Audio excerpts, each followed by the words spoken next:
What's going on, everybody? Mike here. If you'd like to join the ever-growing Fly Casual community, please take a moment right now to subscribe to our channel and share with a friend.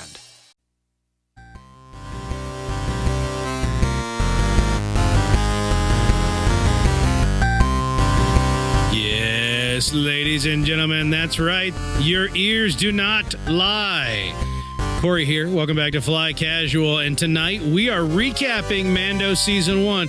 Feel like it's been a little Star Wars heavy lately? So do I. So let's high five each other and get on with the show. It's time to Fly Casual. Let's get ready to wrinkle!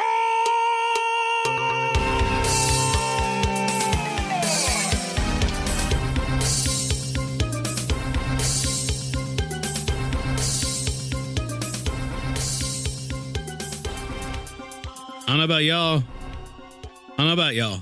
You don't? Yeah. I know all about you. I was talking to my dad yesterday. He's like, how's your little friends doing? How's your little friends? I'm like, I don't know about them. Those little guys. friends. I don't even know. Little Garrick and I don't even know. little Howie. Yeah. Did Corey come out to play? Can you want Mr. Wilson? You want to ride bikes? Yep. You You remember want that? to play Nintendo at my house? Do you remember getting all the way to your friend's house down the street, knocking on the door, ringing the doorbell, and realizing that you hadn't prepared a speech in case their like older sibling or parent answers the door? For some reason, you thought that they would answer the door. Yeah, you thought it's always going to be the kid that you're there to see. And like, you know, the older sister answers the door. What? Does Steve come out and ride bikes? I don't know. Yeah, exactly. Steve! It's the fat kid from down the street! I'm standing right here. Oh. My tiny little heart. I heard that. My tiny little strained heart. I once thought you were hot. Yeah. I used to have a crush on you until just now. That's how life went. Riding bikes. Yeah. We should ride bikes together, guys. Seriously. Yeah, okay. Bring it back. Oh, that's so cute. I'm up for this. Yeah. Garrick, bring up I'm your bike Yeah, I next got my time. bike. and I'll we'll bring my just go Huffy. Lord, Yeah. I'm gonna need to No, get I my didn't have a endurance up. Huffy. I'm gonna lying. need to spec up my No, endurance. no, you get one of those bikes that you sit in. Yeah, those are cool. What sit in? What the bikes do you sit little in? trikes that you're all Do you have any reclined idea in? how hard you have to work to bike one of those? Because you don't have gravity to help you. You can't go, oh, I need to catch up, and then lean forward and use gravity to push down. Some of them have little cranks that you can use with your my hands. upper arm strength's gonna have no problem with And that. Corey, some of them they attach motors to, so you can actually. Hey, Yeah. I just pull. We can just get you a rascal if you want. Oh, did you know? we should do the grown up version.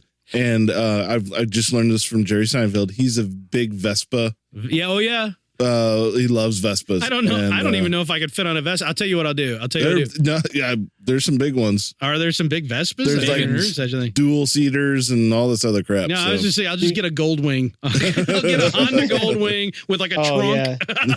Yeah, if you drop that, you're screwed, I buddy. know. Seriously, There's those no way things, to pick that and back those up. things are freaking so heavy. heavy looking. I know. Oh my So we god. should Yeah. have you seen the new? They're heavier than they look. Have you seen the new Segway? Segway S Pod? Yes, that pod. Oh my Yeah. gosh. I cannot imagine a You way get to that? look douchier than zipping he's around in sitting one of it. those like freaking library egg chairs with wheels. So, somebody online put that picture next to the Wall-E people on the spaceship. Yep. It was perfect. Oh my god, it's the same thing. It's the same thing. I watched a TikTok, of course, and it was the original Segway that I don't know. Apparently, these people got somehow, Mall and cops. they were trying to get their mother or father. I couldn't tell which. They're older, trying to get them to ride it, and it was absolutely hilarious because they couldn't get their balance. Yeah. But they couldn't fall over. Yeah. Yeah. Oh, So whoa. when I was at Epcot Center years ago, this is like, I don't know, 14, 15 years ago, it's Epcot Center, and they had Segways in their little like technology bubble area right after you get past the big old golf ball. And they had Segways you could ride. And so there's a line for all Spaceship kinds Earth? of people, just past Spaceship Earth. A line of all kinds of people from all different walks, all different ages, wanting to try a Segway for the first time. I was super nervous, but, you know, I have a very low center of gravity, so I stepped up onto it. It was like, zip, zip, zip, zip, no problem. I had none problem, and oh, man, I was seriously just ready to completely eat crap in front of everybody. Didn't happen. The day is saved. Now, let me tell you about everybody. An S-Pod, let me tell you about everybody over 50. Except my dad. My dad cruised like a pro too, but like every other older person there got on. Chucking deuces left and right. Yeah. They were trying. It's like it looked like they were trying to fall over, to fall down. Yeah. Like their mental, something in their brain said, I shouldn't be on this. This is unnatural. And they start convulsing and the thing won't let them fall. And it's not like a little bit of convulsing. No. It is a major like foot and a half either direction. They're swinging like crazy. And you're like, how are you not falling? That's amazing. And I bet you're terrified, but I'm finding this hilarious. Yeah, back then, I don't think my phone took very good video. I had like a blackjack or something like that, right? So I don't have any video, but I was sitting there. My eyes were like tennis balls because I was waiting for my dad. He was after me in line. So I was sitting there waiting for him. And this lady, just like a normal, everyday average, I don't know, 59, 60-year-old lady wearing like outdated vest, looked like something from The Price is Right when we were kids or something, you know. Come on down! And they like $1. three people rushed to grab her to steady her, and they steadied her and they straight up and down. And as soon as they let go, she started convulsing again. And I'm like, is this for real? Like she looked like she was just trying to get a lawsuit or something, but she's just a normal lady.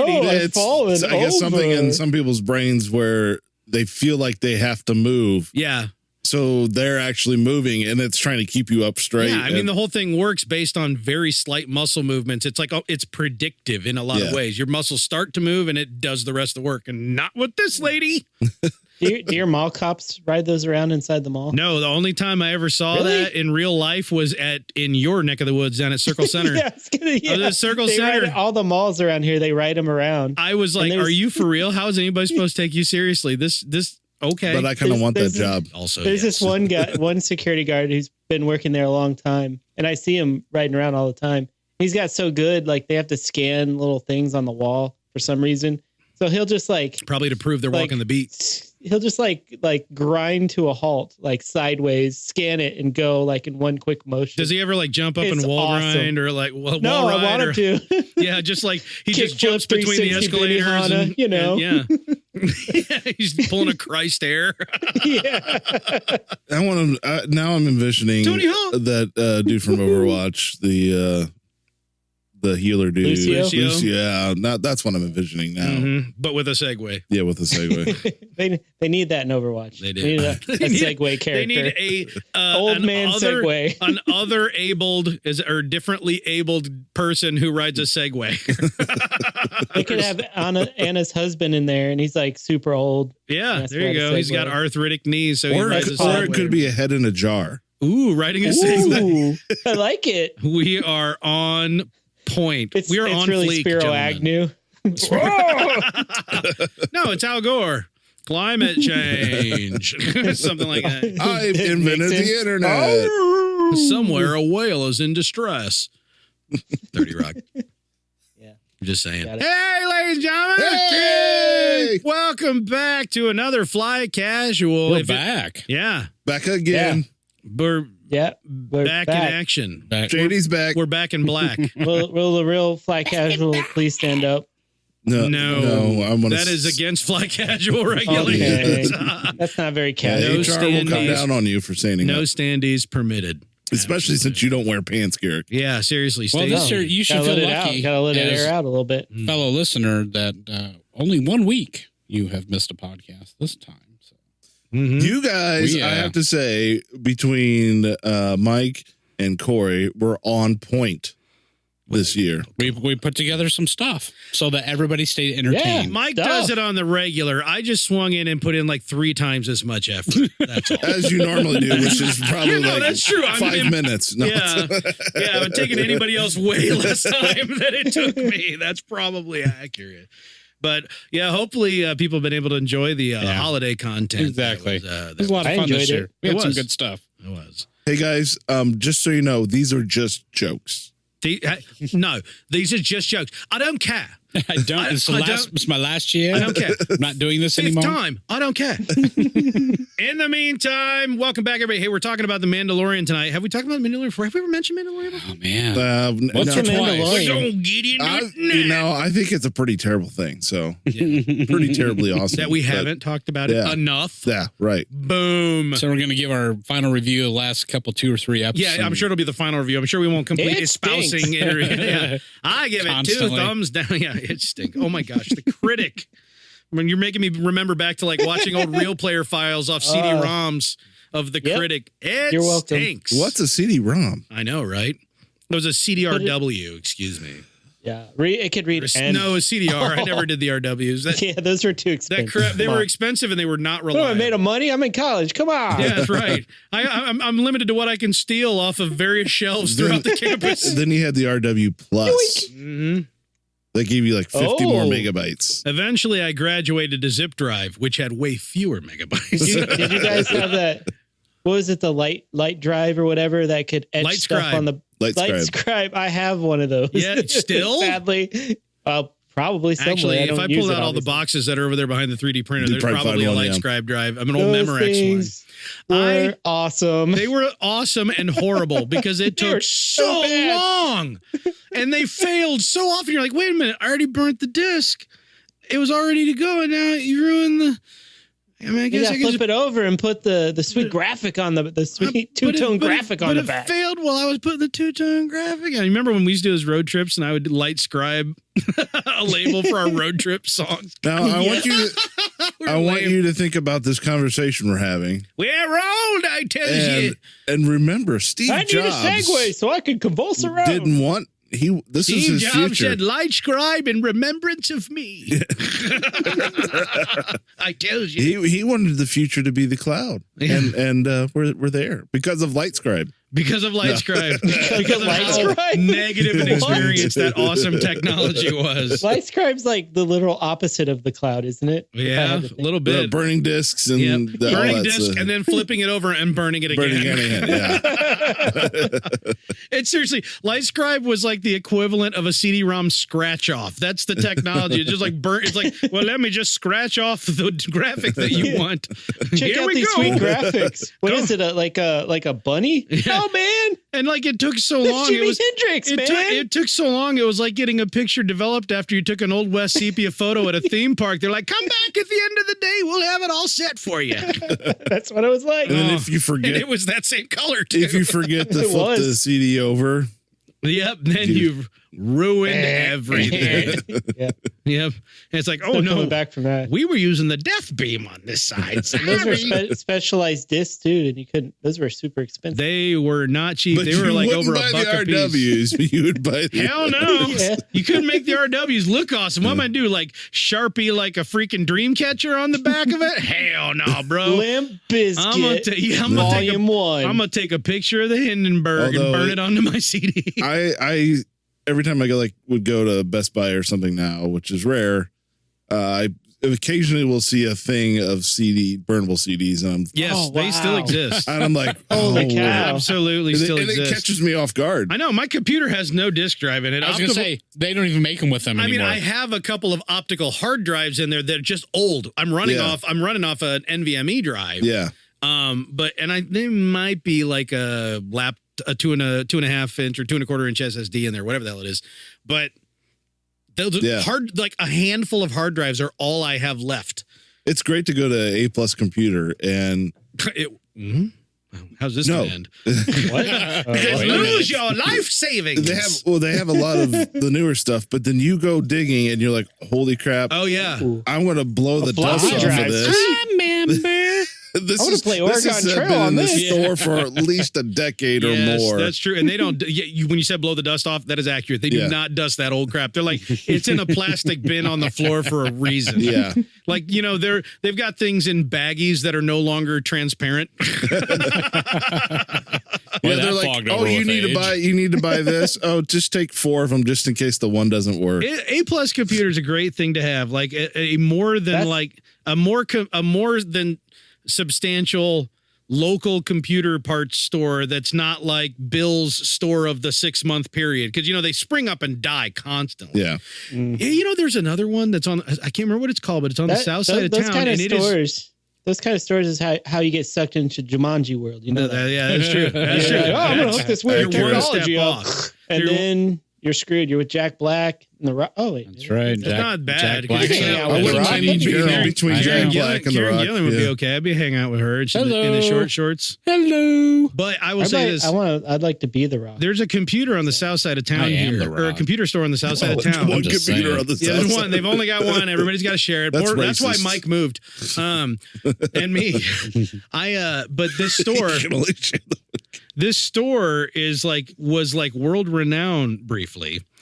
Because the guy, apparently is very brusque with some customers and he got some negative reviews and Reddit dogpiled on this dude. And this dude decided to take on the internet. Oh, So there's a lot of people who are That tech was a good savvy idea. who've read about this Fort Wayne computer store owner that is literally trying to sue everyone on the planet because the whole internet decided to make an example of him. I go down the rabbit hole, go on Google that stuff. It is entertaining reading some of this dude's posts and emails and stuff. Oh my gosh.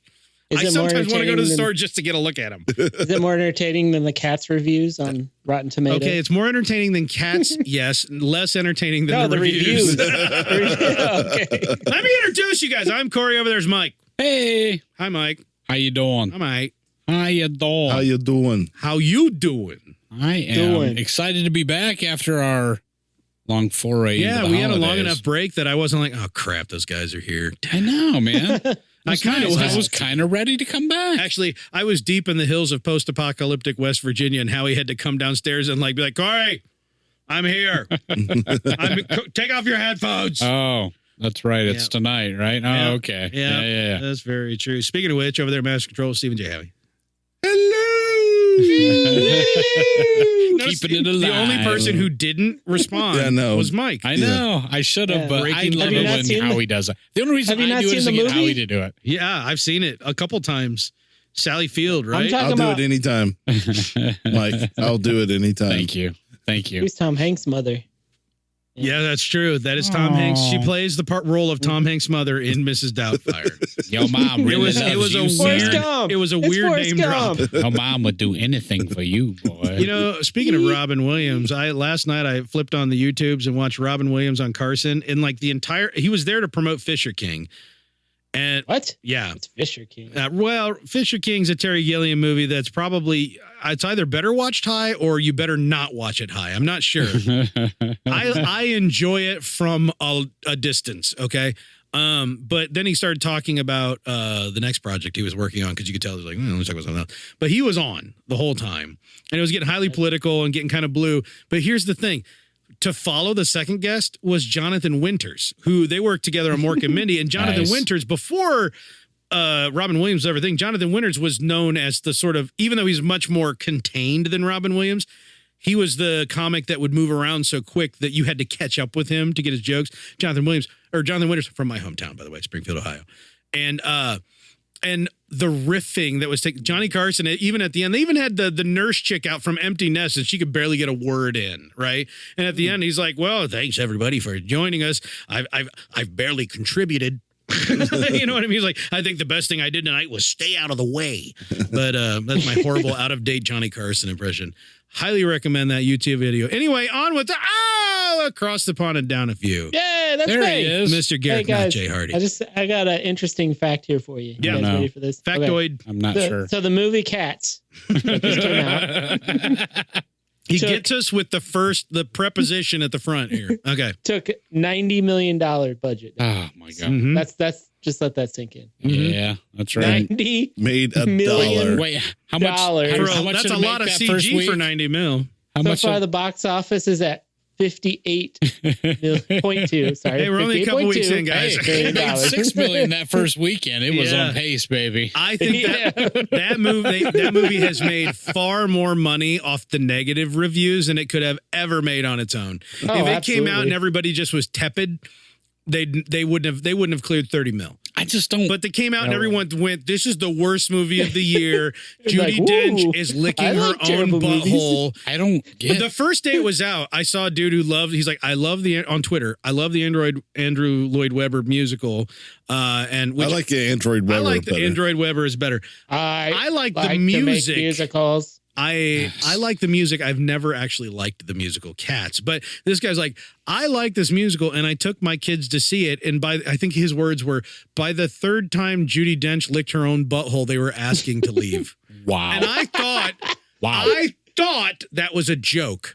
Do you think that was It is CGI or did she really do that? Did she really do that? No, elderly Brits are extremely flexible. She I'm had surprised her. you're not- I heard she had ribs removed just for that scene. Like Marilyn Manson? Did they do it That's together? right. They go That's- together? Yeah, I'm right. not okay Yeah, with the any of same this surgeon. Yeah. conversation. Oh, nice. Oh, no, we They better. held Like a hands while they got him removed. Hey, you asked for this. We better man. get her. You brought it up. Some Docker size. And Hey, she's a dame. How dare you talk? She is a dame. At there is that. nothing like a dame. See, I like musicals, guys. See, What, was that the producers? Oh boy. that was not the producers. That was not "Springtime for Hitler," which is the main song of the producers. For anybody who does not know the premise of the producers, it's about a couple of people who want to make a complete flop because they realize they'll make more money off of a flop musical than they will off trying to actually make So it. which one do you like better? Do you like the original or do you like the Matthew Broderick and the other guy? Nathan Lane. Nathan Lane, yeah. I like the Matthew Broderick, Nathan Lane. Really? But here's the thing. Are you ready for this? Caveat, I've only seen 10 minutes of the original, and I've been meaning to get around to it forever, and I haven't. Oh. But I did enjoy the Matthew Broderick, Nathan Lane with Will Ferrell as the ex-Nazi. Oh, yeah. Will Ferrell was great. I liked him better than the original guy who played that role. Yeah. Yeah, Will Ferrell has that perfect crazy person stare for that role. My goodness. All right, Uma man. Thurman, So, too. what do you guys we need to hurry tweaking up through on? this one because we need to get to the next episode. What you guys tweaking on? You hungry? I'm hungry. Your tummy growling. I'm hungry. What are we? Oh, I'll go. No, Do no it. me. Go. Okay. But I have to do it in song. Oh. Okay. Dun, dun, dun, dun, dun. Toss a coin to your witcher. Yeah, oh, that was Valley mine. of Plenty. You're not oh, matching. Valley of Plenty. Plenty. Whoa. That's what I was gonna pick, Howie. You're not matching my Oompa band. Let's Well, tweak you- together. Let's tweak together, buddy. Is that really how it goes? I've not heard that song yet. You haven't but heard I've it yet. seen everybody say it on Yeah. Twitter. I'm like, but I just assumed it was like a bard. The meme. It is- the it memes is a bard. abound. But he sings it like that? Yeah, Yeah. Oh my lord. it's amazing. No, it's great. It's Is it? amazing. Perfect. It's perfect. Yeah. I've In only every watched way. one episode. I've Oh, only watched Yeah. So I'm about 4 or 5 episodes in. that's it? I have a hard time finding time to watch because I can only watch this specific times. Yeah, kids are in bed. Did your wife watch it with you? Is there, I are there watched one boobies? episode with her, and she didn't say she didn't like it, but I could just. She was on her phone and For stuff the those whole of you who time. don't So know Howie's wife, she doesn't say that she doesn't like a lot of things. You just have to pick it up. yeah. So Did you get to episode 3 with her with the part the in transition, the house thing? the house The part thing. Oh, when he's beating around the bush. He doesn't want to get. that's funny. You should say that. I haven't It seen means funny it. we there should were say that. boobies. Oh, there's lots of boobies. Oh, By the lots. way, there's lots of boobies. Like Yeah. the first episode, I'm in. Two pair. there's some boobies. Two pair. Actually, there's probably more because there's a lot in the background. Those two pair. There's two pair. There's two ladies with their bubbies out. There's okay. I think there's more, In the but first episode, yeah. but that second episode, I can't remember. But what I do remember is Lots of bubbies. there's and okay. So the series is very verbose. Oh, is it? The first Lots episode. of dialogue, I was like, and all right. every episode there's lots of dialogue.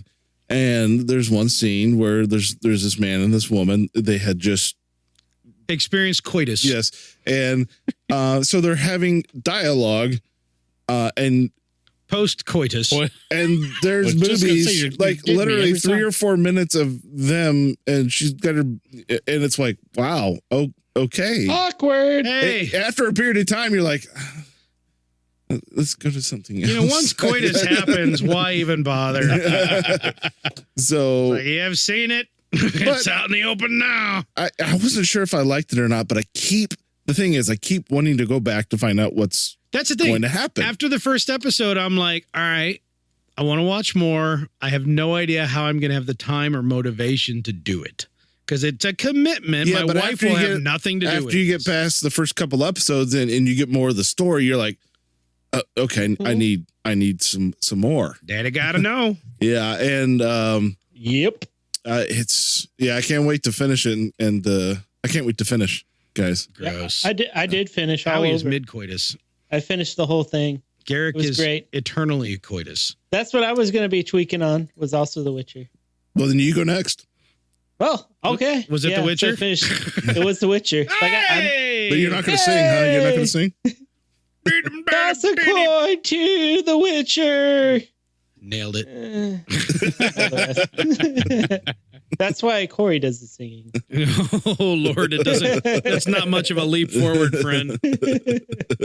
Yeah. So all of what Howie said is great. I played the third one. I think It's I'm a not game. very steeped in the lore, so I'm Yeah, not sure how that's where accurate it that is. was. I'm having a little bit of trouble because I'm like, okay, there's a lot here. I know that's deep. because almost nobody Yeah. played the first or second one. And it's based on Polish folklore, so I imagine that first game probably loads you with a lot of it. Yeah, like the original. Honestly, go ahead. The original author just wrote a bunch of short stories, I think, for like a newspaper, Polish Is newspaper. that what it was? Oh. And then they like this is what I heard. I should probably look this up. That's what I heard from a this dude is in the the other folklore stall. of the folklore. But I this guess. is flight casual. We're just casual. Yeah, let's just go with it. Let's We're a just go bunch with of that dummies, and that's story. fine.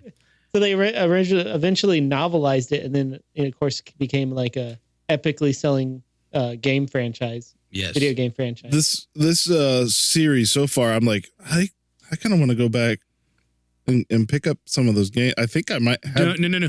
Third one. Yeah, I think I might have the third one. Yeah, don't go back. Trust me. I should say I want to go and because the third one's what? How old is it?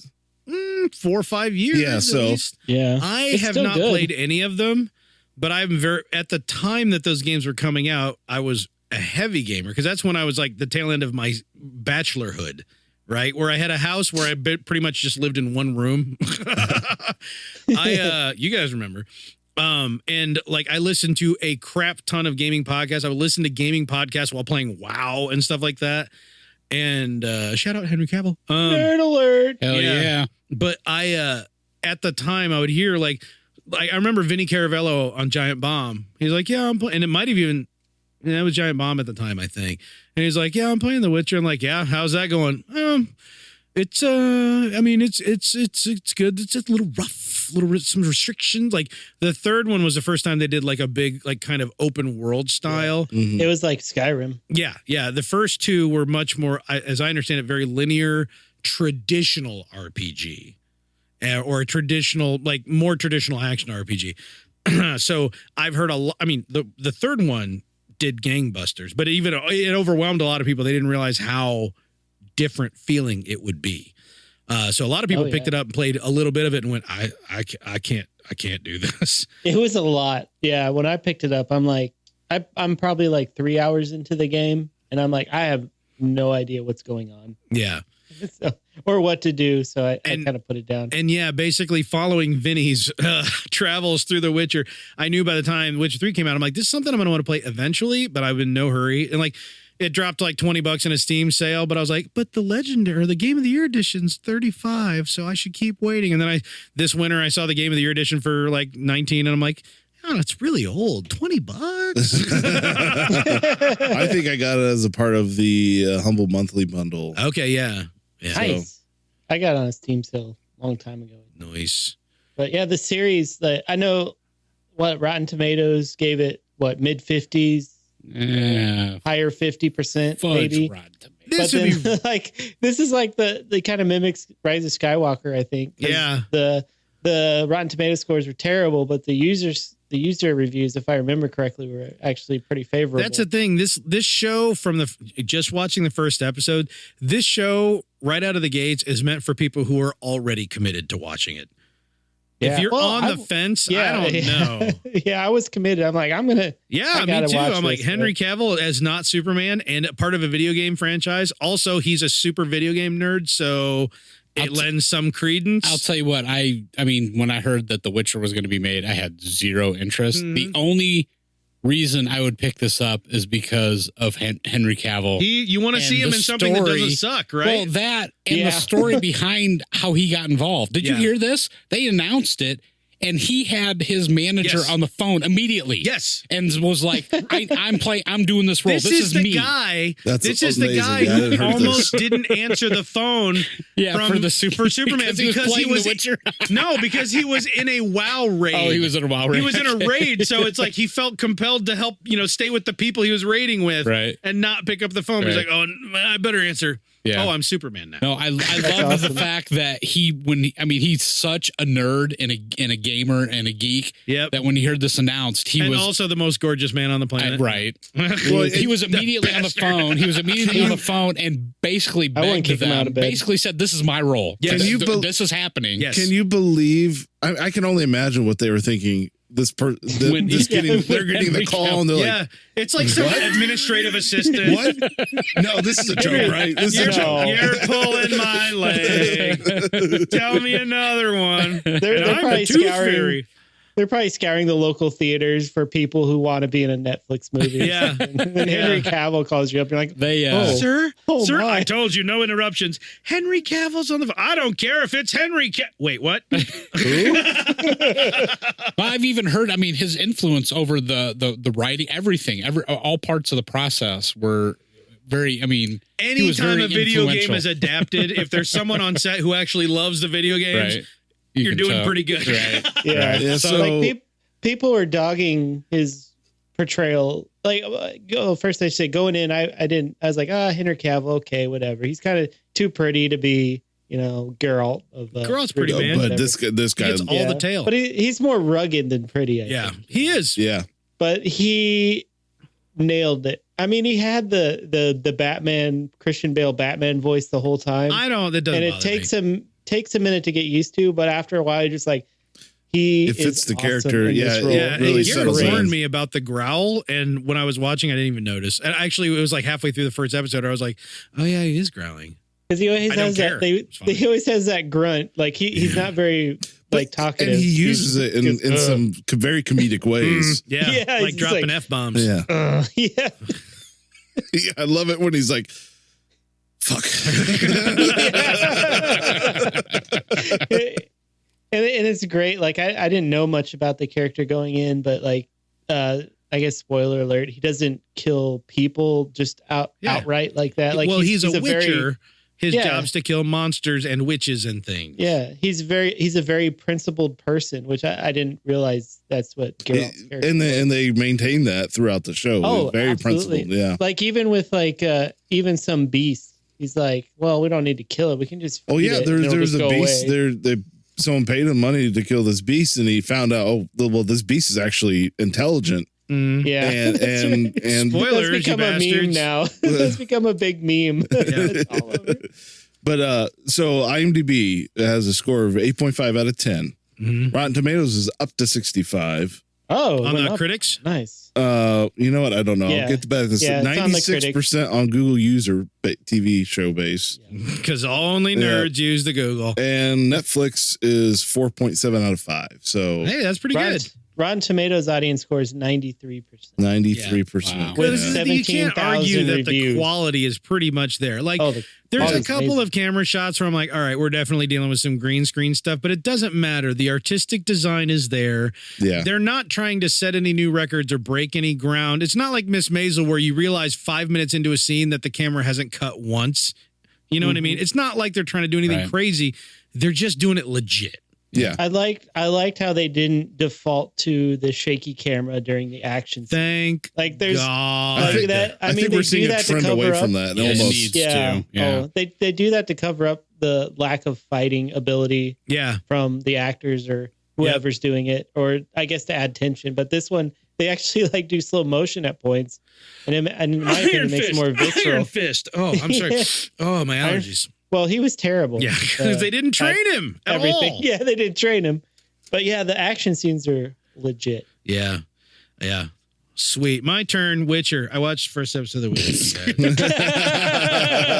No, I got a different one. Nice. This one's kind of a weird one. This is kind of a curveball. You know, I've been watching the classic sitcoms and the Family Ties and all that. Well, Amazon Prime decided Family Ties is no longer Prime. Aww. So you've been watching way too much of it. I know. They're like, this guy's costing us money. We only put this in here to pad the catalog. I don't doubt this for a second. It's just for your account. It would be, right? That's what Amazon would do. This guy's going to pay money. We're taking it away. So naturally, I stole the Cosby Show instead. Yeah, I worshipped Bill Cosby as a child. You know? Yeah. So all the stuff that came out about him, I wouldn't say it was shocking because there were the rumors and the little one-offs that came out over the years. Sure. But when all the stuff hit, I was like, this really sucks. Like, I've seen Bill Cosby live twice. One of the most defining moments of my childhood is when we saw him on the set of either like Ghost Dad or Leonard Part 6 at Universal Studios, one of those. And around that time, we actually saw him from a distance. And he waved to us and had a cigar in his hand. And like, my sister was in shock. We were a Cosby family. Yeah. Like, we listened to his stand-up or sit-down, in his case, on cassettes on road trips. Yep. And sometimes when the cassette was done, we just let it auto flip right back over and keep going. Right. Like, worshipped Bill. He was my idol as a child. And so one of the, it's very devastating to find out that, over the years, gradually, again, it wasn't a shock, but still it just super sucked to just accept the fact that he is like one of the worst predators of all time, sure, right. At least in the public eye. And so I don't want to say, as someone who studied art, but I am always curious about, is there an ability to separate the art from the artist? You have to. The masses, I feel like you have to. The masses say no, except for who is the who dude? are the masses? Are we talking about Twitter masses? The mass media's yes. Mass media says no. Right. You can't find the Cosby Show in syndication anywhere now, and this is one of the greatest TV shows of all time. I'm sorry, that's stupid in my opinion. Well, I won't say it's stupid because again, I wasn't even sure if it was going to affect me. Someone that was my favorite show. We videotaped every episode. We had like several tapes of the Cosby Show that I would just watch end over end throughout my whole childhood, just rewatch. I loved it. So I was like, I wanted to know, can I watch this and pull it apart? And the answer is not completely, but mostly. So like every now and then there'll be something where you're like, oh, this scene's in a slightly creepier light now, even though it's not creepy. What's going on is he's a brilliant comedian, freaking brilliant. I mean, almost untouchable brilliant, but you can't completely eradicate it. Having said that, I'm really enjoying watching it. Part of it, though, might just be connected to the nostalgia for me. I don't know if anybody who's never watched a Cosby Show could go, hey, let me go see what this sexual predator did. Because the fact of the matter is, he's only one of a bunch of really great performers on that show. Of course, right. Malcolm Jabal Warner. Oh, my just gosh. watch it for Theo, man. Oh, Theo. All about Theo. Who Vanessa, for like the first 3 or 4 episodes, calls Teddy. But he, like in that first season with his squeak, every time he squeaks every time he talks because his voice is just changing. You know what I mean? And he's such a young kid, and he's so freaking good. Keisha Knight Pulliam, Rudy. I had such a crush on Rudy as a kid. You know what I mean? And she's just this adorable child. That's the other thing. I'm watching this from the parents' perspective now. I used to always watch the show from the kids' perspective.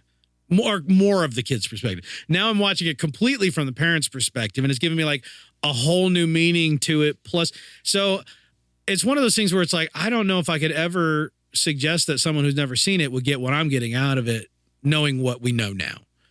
But having said that, I have been able to 85-90% separate. Also, I've been in love with Felicia Rashad. She wasn't even Rashad. She didn't marry Ahmad Rashad till like a couple seasons in. So she didn't even start out as Felicia Rashad. But I don't know if y'all know this. I'm borrowing a line from Porkins' kid. But the pilot was shot with a different mom. But they reshot the pilot again with her. and it's still on the original set where the living room is like a third the size of the living room from every other episode. Anyway, I'm really enjoying it. I really am. Malcolm Jamal Warner, man, I love that guy. Dude, I love him every time. Like when I was watching the OJ show, whatever it was called, True Criminal, OJ Simpson story, whatever, the true American Gothic horror courtroom. OJ, the killinger. Yeah, the killinger of OJ. And Lady Gaga in there. Yeah, he's now on Grey's Anatomy now, right? Am I supposed to know that? Is that show still on? That show's still going? It's amazing. Wow. Yeah, that show. I do know that show's still going, which blows me away. But he was in Sneaky Pete for like an episode or two. I That's still going on. I love Malcolm Jamal Warner so freaking much. And I don't know. I'm actually really enjoying the show all over again, all because Amazon Prime took away Family Ties. So you want to hear an interesting fact? I do want to hear an interesting fact. Okay, so he married Michelle Thomas, who played his girlfriend on the Cosby Show. Justine, I think so. Because at first it was Christine, but later it becomes Justine. But I don't know if it is in the last season. Yeah, Justine is Justine. Okay. Yeah. So they got married, and then she died. What? Whoa! I did not know that. They got married in 1994, but then she died in 1998. Oh man, that sucks. I do remember the episode where he wanted to quarter. He was singing the blues. Cliff was teaching him to sing the blues. He's like, Justine, she was awesome. Justine. I always remember him in that shirt that didn't have the right sleeve length. That's the Gordon Gartrell. I just watched that episode last night, and I was thrilled when it started because he got home. He's like, Dad, I got the perfect shirt for my date with Christine. By the way, that date, he was double dating on that date. At the end, who shows up? The dude that ends up playing Dwayne Wayne in a different world was his friend on the double date in that Gordon Gartrell episode where That's a classic TV trope there. He pays like $98 for a shirt. Of course, Claire has no problem with this, but she didn't realize it cost that much when she paid for it. Was it the silk shirt? Yeah. Gordon Gartrell, silk yellow shirt, and Cliff tells him you got to take it back. And he says, I will give you $30. You go buy yourself a $30. He's like, no, 15-year-old should have a $98 shirt. Give him $30. Gives it to Denise. She makes him a shirt. It's awful. But then, of course, Christine is actually really impressed by it when he accidentally walks in the room wearing it. Classic. There are so many classic episodes. We should have a Funko Pop of that sweater. Oh, the Gordon Gartrell, Malcolm Jamal Warner. I would buy that pop so fast, even your pop buying asses heads would spin. By the way, it's not Grey's Anatomy, it's The Resident. The Resident, okay. Also Suits. Yep. Mike, you watching The Witcher? Suits. That's right. I am not. Witch it up, Mike. You gotta witch it up, bro. But I may. You are now. You will be now. I just may. Do you like swords, Mike? Mike, do you like swords? Sure. Do you like boobs? Do you like? Yeah, I love boobs. Do you like lady chests? Yes. Do you like monsters being slayed by swords? Do you like wizards making apples appear out of nowhere Do you at all? like little girls screaming and making the earth crack in two? Sure. Hey, spoilers! God dang, Howie. Do you like people with hedgehog faces? Okay. Like that? All right. You're in? Yeah, we got him. We got him. Do you like level 1 D&D campaigns? Well, then this first episode is for you. Oh, man, he ain't no level 1. I know. Henry Cavill may be the only reason I watch that show. It's worth it. We'll see. It's worth it. He's a pretty man. He may be the reason you start watching the show, but he won't be the reason you finish. Just to quickly follow up on what you were saying about Cosby Show, though, man. Get it? I think the concept of separating the art from the person, right? I think you have to do that nowadays. I mean, but people won't. I mean, they'll be as fine. a society, we're trying to hold ourselves to higher standards and things now, and that's fine. And I think that's good. There's some good, even though some people take it too far. Yeah. And this is why I'm saying that we need to come to that point where we can do this, because the whole woke cancel culture, blah blah blah. Yeah, it goes too far. And it's also it only counts for some, right? Right. Every avant-garde show that I watch, somebody walks past a Gustav Klimt painting, or someone has a Gustav Klimt poster hanging. I'm like, do you know what that dude was like? He's a painter. Sure. He painted with gold, right. And he was a drug addict, and he like lived with prostitutes, and Dude, he was like a perv. But it's like, you know what? I mean, Michael Jackson's music. I share that with my kid all the time. Michael Jackson was what was on my mind, because for this past Christmas, one of my gifts was actually a record player. Oh yeah, I've been wanting one forever. I've got. Oh, you're Nice. such a hipster, I know. dude. I've got a vinyl collection, and I've never. I bought a record player before it was cool. I've had a vinyl collection and have never had a record player to play any of them on, and so my Really? wife found me one, and it's been great. Come over and I have tunes, bro. Well, I got one now. We'll vape something. Yeah. I have a record I want to play on your record player. Ooh, nice. Ooh. Yeah, I was I gonna gotta say, if you figure want out to the name borrow of it now. you want to borrow any of my limited collection, you're welcome to peruse. Anyway, actually, I'll have to show you some of my 45s. I inherited my dad's collection. Oh, I have some cool dude. old shit, dude. So I had enough You got 45s. any Sherry Lewis? Sherry Lewis singing "This Is a no, Song but That I've Never got Some lamb Ends." chop? I've got like the Turtles, Led Zeppelin. I've got Elvis. Oh, I've got some that's really the Some thing. cool lamb stuff. chop I up had in that there. same kind of thing. I had like the association. My mom, we had a bunch of 45s, and I had them hanging on a wire hanger for like decades. Yeah. Because someday I was going to own a jukebox, and I had Gonna enough to do fill it. like 3 jukeboxes, right? Nice. And I had separated the metal hanger so it hung on 2 places, and just the 45s were all just draped across it. Yeah. And then I come home from college, and she gave them all away. Oh, man. I was so mad. I'm like, Mom, those are my records. She's like, those were my records. They were in my room. I was squatters' rights.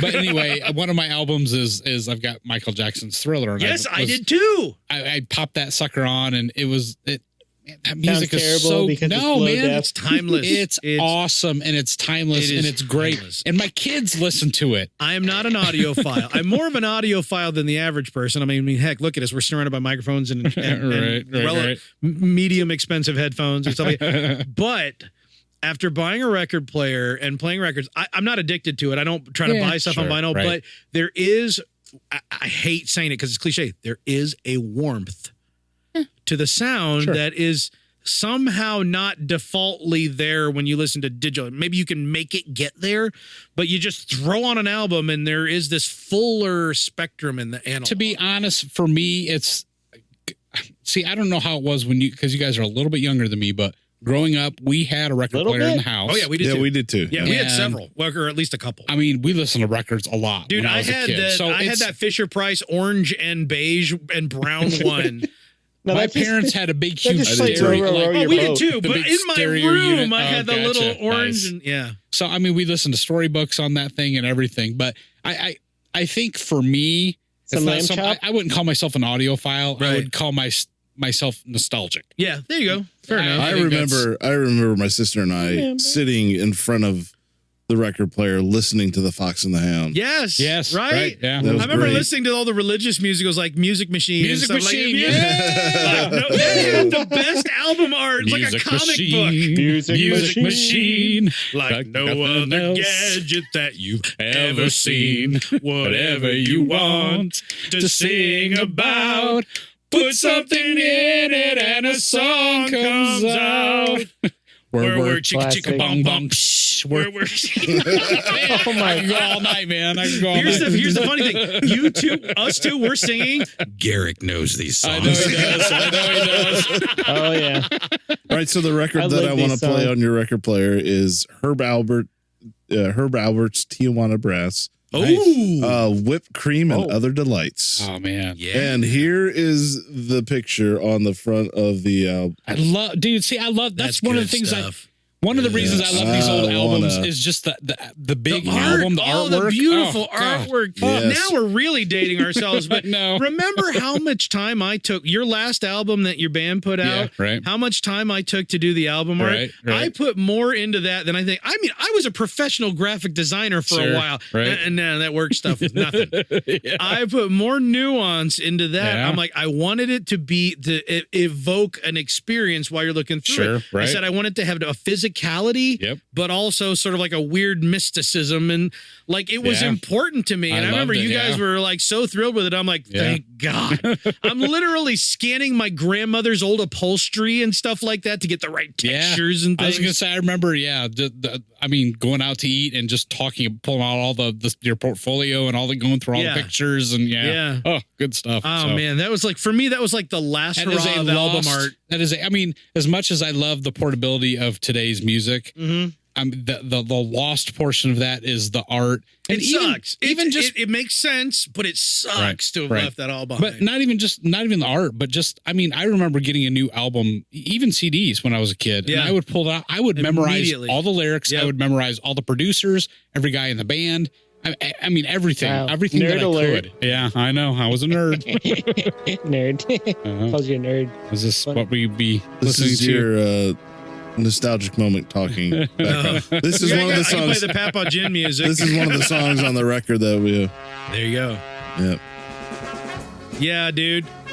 Nice. So good. Yeah.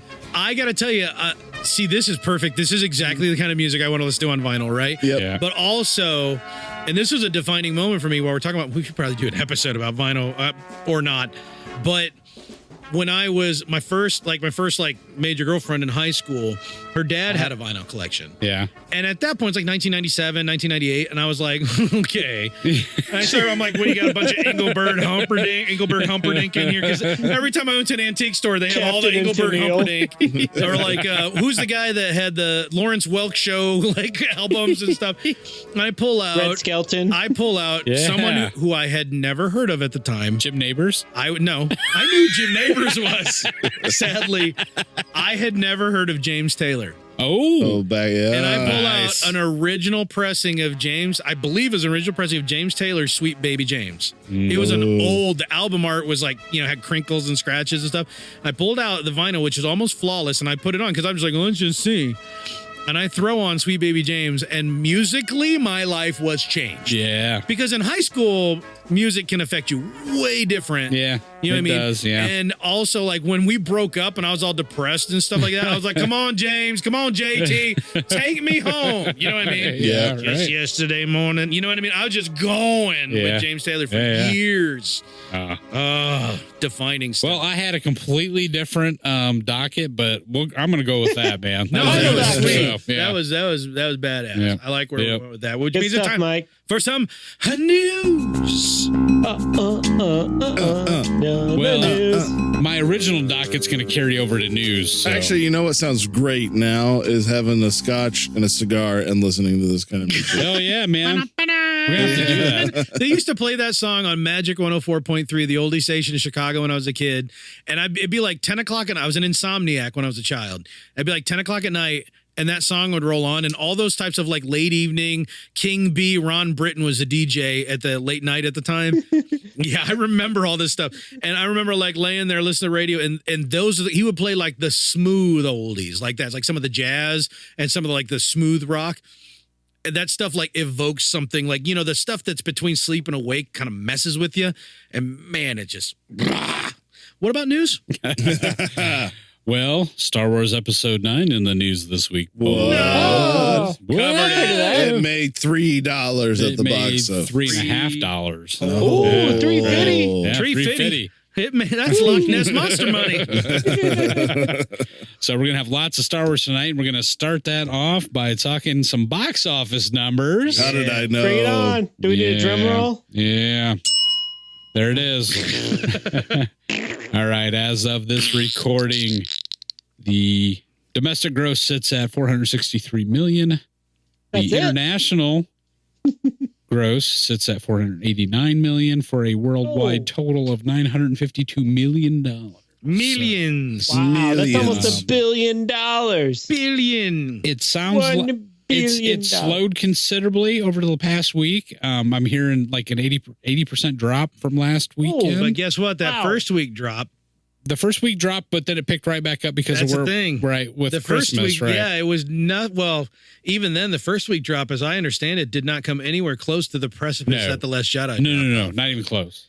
So it's interesting. There's a lot of nuance. In this. That said, though, and a lot of it has to do with placement. When The Last Jedi came out, there was a whole week before the Christmas holiday. Oh, this one was literally right before the Christmas holiday. Yeah, Christmas came early. You had your weekend, and then you had the drop off on Monday. But then the Christmas, because everybody was home for Christmas, picked right back up. So that's why you didn't have as big of a drop. At least that's what the experts are saying in terms of Last Jedi to Rise of Skywalker. it right now it's trending toward. They're saying it's going to limp across the $1 billion mark. Yeah. Limp across $1 billion. Shut up. I know. Well, $1 billion. You know what? When you finish That's a a lot of marathon, money. it's still a pretty big deal. okay. Now that said, How many movies have done $1 billion? Well, we're talking Star Wars movies, so there's a different standard, here. So it's not gonna hit. At least at this point, it doesn't seem like it's gonna hit Last Jedi numbers. It will be nowhere near. I don't think any of us thought that would be the Force case. Awakens numbers. Well, yeah, that's the thing. I mean, It couldn't be. The critics, the people that really despise this movie for various reasons. We'll get into some of that here in our next segment. Please let's not. Let's just say the critics are basically saying that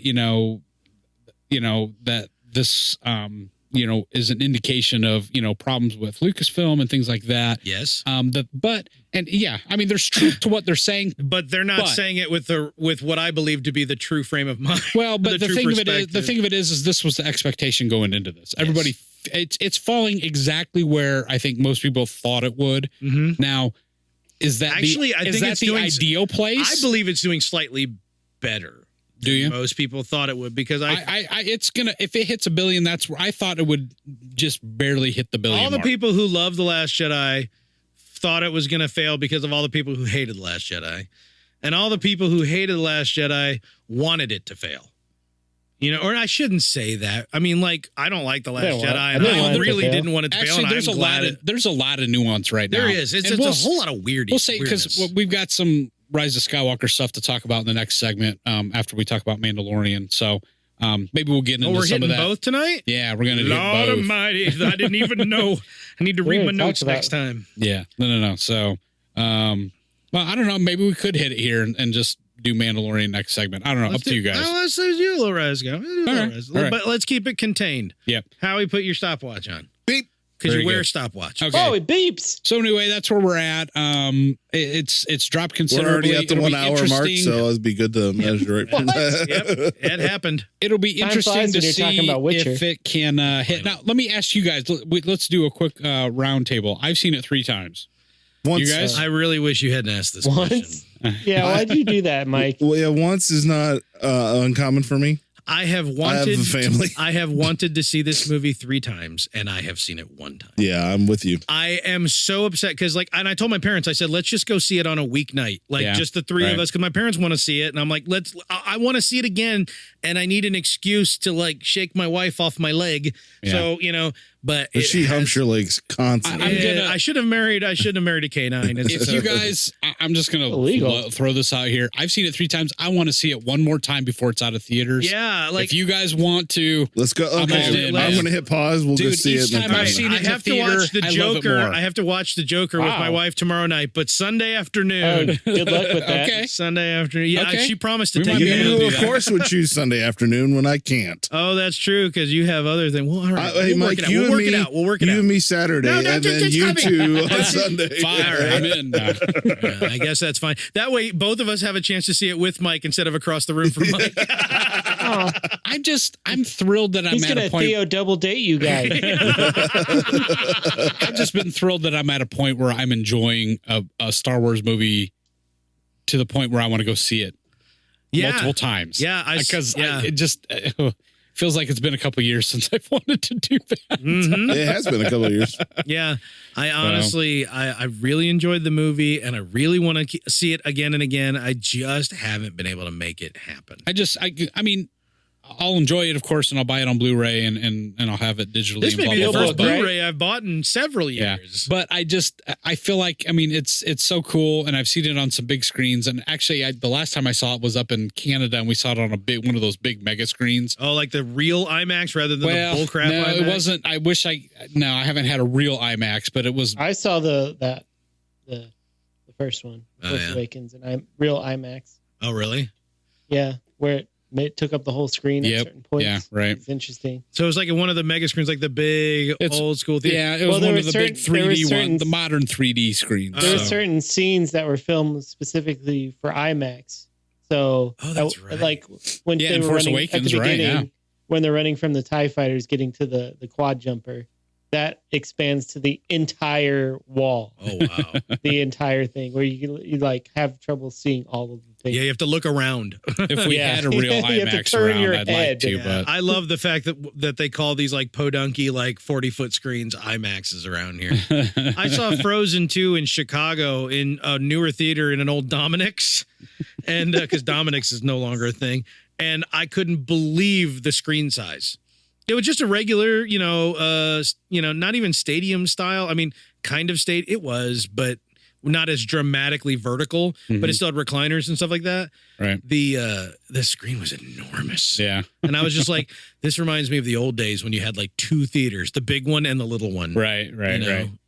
Yeah. The last I was turned off by that. Remember when we went to go Episode see 1 Well, no, two. We saw 2. We saw Two. Attack of the Clones In at 3D. at a true IMAX 3D theater. Except and it was too much. It didn't have the vertical seating that traditional IMAXs had. It was still like Yeah, sort of sure. like, it was more stadium, Yeah. right. But it was a that was a full size. monster screen. Yes, it monster was. But there was too much on screen, and I was just like, "Ugh." We, for your sake, should have sat instead of a third of the way back. But I believe we should have sat approximately 19/20ths of the way back. I don't think that was meant to. But I mean, these modern Star Wars movies, there's not as much on screen, thankfully. Star Wars nowadays. Well, heck, we even said the night that we saw it in 3D, and the 3D was so not obnoxious. It was refreshing. Yeah.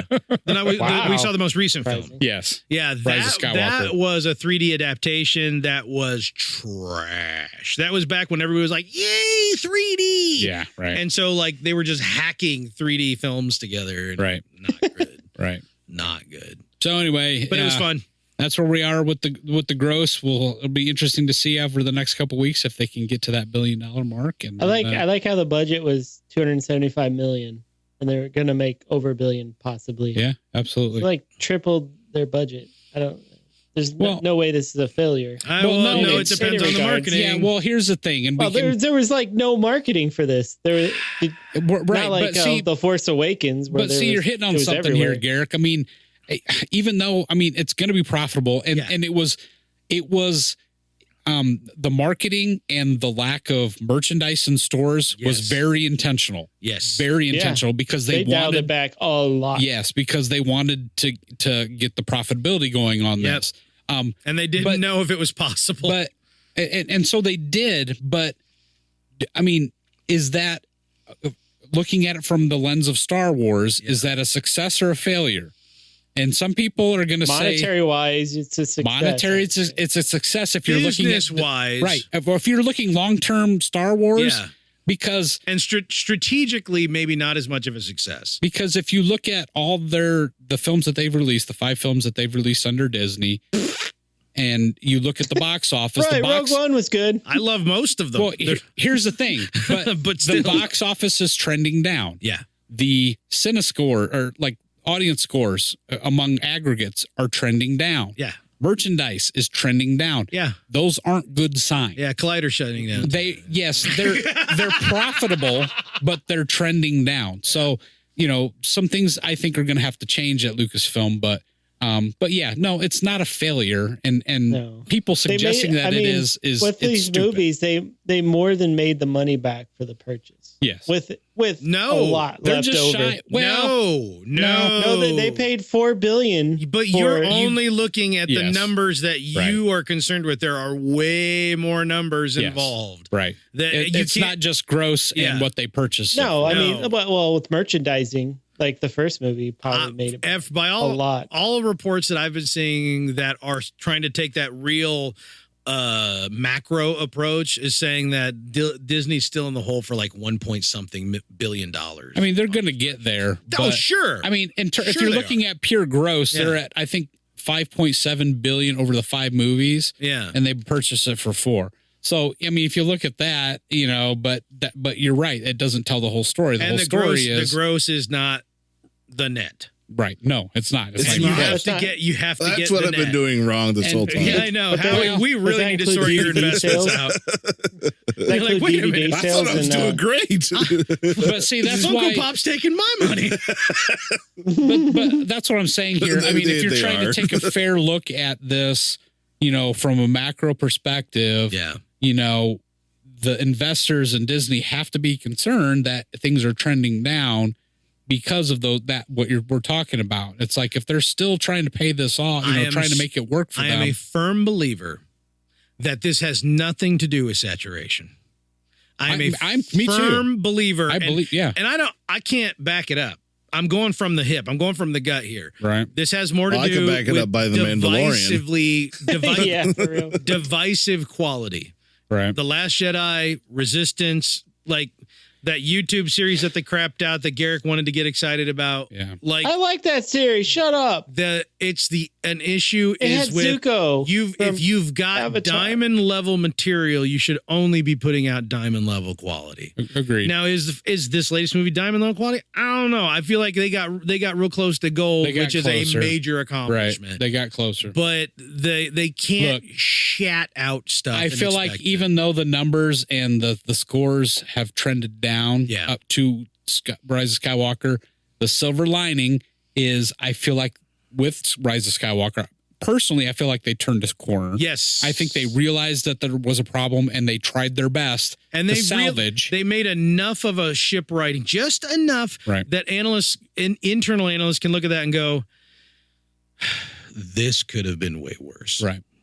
And on top of that, you've got been the a success solo. of Mandalorian. Too soon. I think all of them are still looking at themselves like, oh my God, we expected a success, but not like this. Right. Oh, you yeah. know, so They didn't have any merchandise yet for it. I still say, Right. I still want to believe that was actually an internal strategic decision. I know, Mike, you don't believe that, but again, we didn't have much Rise of Skywalker crap either.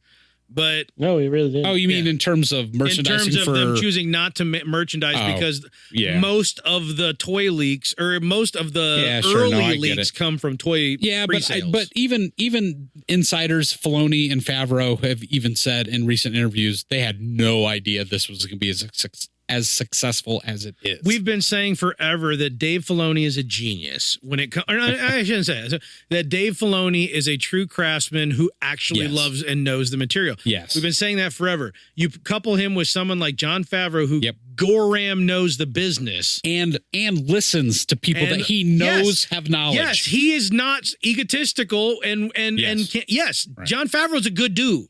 Right. For all we know, he's in Swingers. I don't know. We might find out that he's also been roofing everybody from Sunbelt. Yeah. Oh, no. Hopefully Please, that's not Jesus, the case. no. Yeah. No, I'm going. I worship Book House. I don't have a barometer apparently, but no, they coupled somebody who knows the gig with somebody who knows the source, and guess what? That actually can turn out something really impactful. We've been saying it. I mean, as soon as Filoni gets out of cartoon land, we wish we get Filoni more involved. Yep. We wish you unlimited animation. Finally, he's boom. There. Right. Mm-hmm. Right. I'm a little inebriated, so that's all right. Boom That's goes all right. the dynamite. Well, moving on because we're going to touch some more Star Wars here in just a moment. But real quickly, from the past week, Ricky Gervais in the news this week. Is it Ricky Gervais? All right, Hit fair it. enough. Mike mispronounced. Yeah. How would you say? Gervais? I would say Ricky Gervais because he's not. Gervais. He's not the way he says he's not it Latin is Ricky American. Gervais. Yeah, he says Ricky Gervais. He says All right, there you Ricky Gervais. All right, so Ricky in the news this week. Off his big Golden Globes hosting moment. Yep.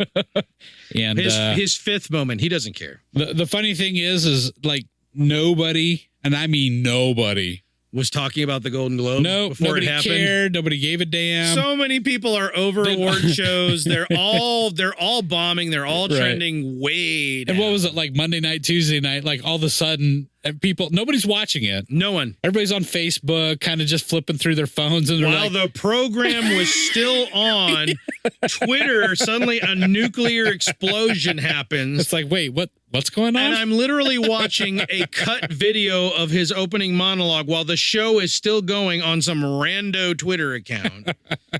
I laugh from the bathroom. And my wife, who's in bed, texts me. Yeah, it's pretty funny, isn't it? Yeah. Knows exactly what I'm looking at. Right.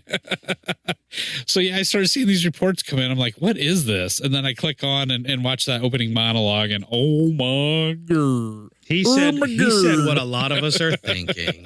Have been thinking for a long time. So, Ricky Gervais, for those who don't know, has hosted the Golden Globes now, 5 years in a row, something like that? Not in a row. It's not in a row. Not in a row. Okay, so 5 times, something like that. So, so he's not a newcomer to this, and he's always been pretty. I mean, he's provocative. He's got an edge. He's a comedian, first of all. Yeah. Also, he's a funny dude. So he's, comedians tend to look at life in The Office. and Good experiences. Good Yeah, comedians. and they look at why things are funny and how to put this funny spin on it. They're good observers. Yes. The good ones comedy. are the good ones 101 are. from Howie. Yeah, And the I good know That's like because I play one on TV. That's true.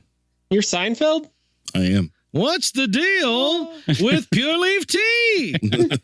What's with airline peanuts? Why do they give you this little packet of peanuts? So personally, I think him being from Britain and not from the United States, I think gives him a perspective and probably a little extra allowance. Yeah, and maybe some allowance that maybe other comedians couldn't get away with. And if you say things with a British accent, it's okay. Yeah, it always is. That's why they You can get say a the free C. pass. They can say the C word all they want. all day. Oh yeah. So he had a couple of big Wanka. moments. I'm going to need you to clarify what the C word is. Cracker. Okay. Oh, I said cracker! So I if say that all you- the I don't time. care. I don't care. I'm Okay. screwed. I don't care. So if you have not heard this, we're not going to play any clips. We're just going to refer you. Go check it out on YouTube. Check out the opening monologue, and then he had another big dig toward the end. The Harvey Weinstein. If you search The Ricky Gervais Got himself. bird box joke, it'll pop up and the You mentioned good Baby stuff. Yoda. That was fun. Yeah. the pricelessness of the faces of the people in Yeah, the this oh is my what- gosh, Tom that's Hanks part will of be why- memed for all time. That's part of why, like we were saying, like, should we play the audio? I'm like, no, because seeing the faces is epic. Like, we should encourage people to go. the watch. monologue is quite funny. It Yes, is it's pure and simple. hilarious. Whether or not you agree with what he's saying, I don't care. They're jokes. It's funny. Also, I agree with what he's saying. Really, at the end of the day, what it is, it's what most of us think, but just He's we basically just telling ignore Hollywood elites. He's not talking to the tech people in the back of the room. Nope. He's talking to the people in the front mezzanine. Right. Check yourself before you wreck yourself. That's more or less what he's saying. Sure, But he Right. says it in a much more evocative and funny way. Get off the stage. Yeah. Well, thank your agent, thank your God, and get the F out. Or the F off. Oh yeah, there are some bleeps. So he does put them in their place. Basically says, people really don't give a damn what you think. You're not educated. You have no idea what you have real no life is. expertise. The best line. A lot of you have less schooling than Greta Thunberg. Yes, right. And it's funny because it's true about people on the stage that Yes, night. right. I know. Which is, it's funny. He tells them, take your award, thank your God, and go home. Yeah. And then they proceed to do exactly what he says. Some of them. So that's- yeah, a some of lot them, of you're them. right. A lot of them were class act. And actually, I want to call one out. We didn't discuss this before. Calling them out. Ellen DeGeneres got the Carol Burnett Award. Sure, right. And okay, again, Carol Burnett was like second. Like Bill Cosby was like top slot. Carol Burnett was a very close second for me, mostly because Carol Burnett's show and all that had already happened when I was growing up, mostly. Yeah, Cosby was happening. But I worshipped Carol Burnett as well. And so I loved when they created that award for her last year. And this year, the first recipient after her was Ellen DeGeneres. Ellen's acceptance speech, brilliant. Perfect. Yeah, Absolutely. My favorite part was when she thanked her husband, Mark. Nice. Because it's been such a crazy ride. And of course, Portia's down there just dying laughing.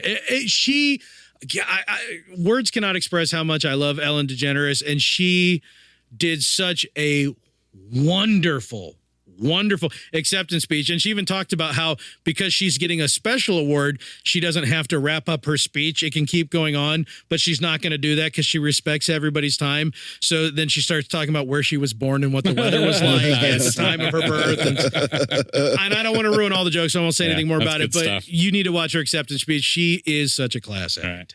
Yeah, that's good stuff. But not only did Gervais, call out, the stuff that we all think, but we just pretty much ignore with Hollywood people. But but he went deeper than that. I mean, he hit on the Weinstein scandal, Jeffrey Epstein, Epstein, and basically, I know he's your friend. I don't care. Right. I mean, basically, it was basically calling him out for the hypocrisy. Yes. And I think that's what I appreciated most, probably. That is what I appreciate about him, too. We get a lot of, from the Hollywood folk, we get a lot of preachy. And the worshiping media shills. Right.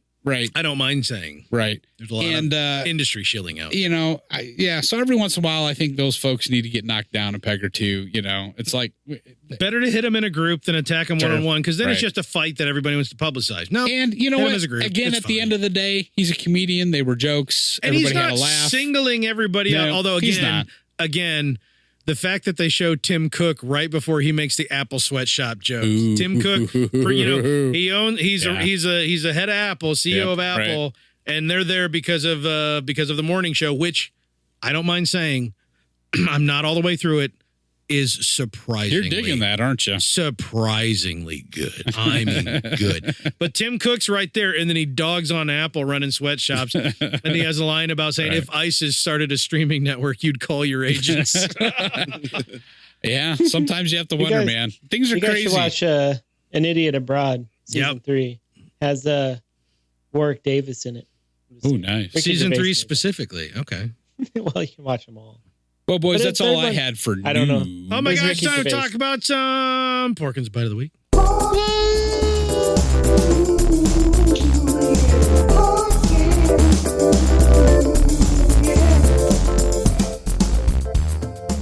I don't know if y'all know this, but previously you've discussed how Werner Herzog in The Mandalorian, when they said they was going to replace the Yoda puppet with CGI, he called them cowards. Well, it goes deeper than that. Deborah Chow talked about how it was so strange to direct Werner Herzog with the puppet because in between takes, he'd turn to the puppet and start talking to it like it was a real child. Nice. How are you, little child? You know what? Have I told you guys how excited I am? Do you think you could be in the room with Kermit the Frog and not talk to Kermit? Do you think you would actually want to talk to the person with a hand up his butt? No, you're going to talk to Kermit. Dude, no, you're completely right. Talk to hand butts. You're completely right. And on another note, I'm totally excited about Deborah Chow and the Obi-Wan series. I'm just saying. Can we just play some music? Let's play some music. Play the music. Hey!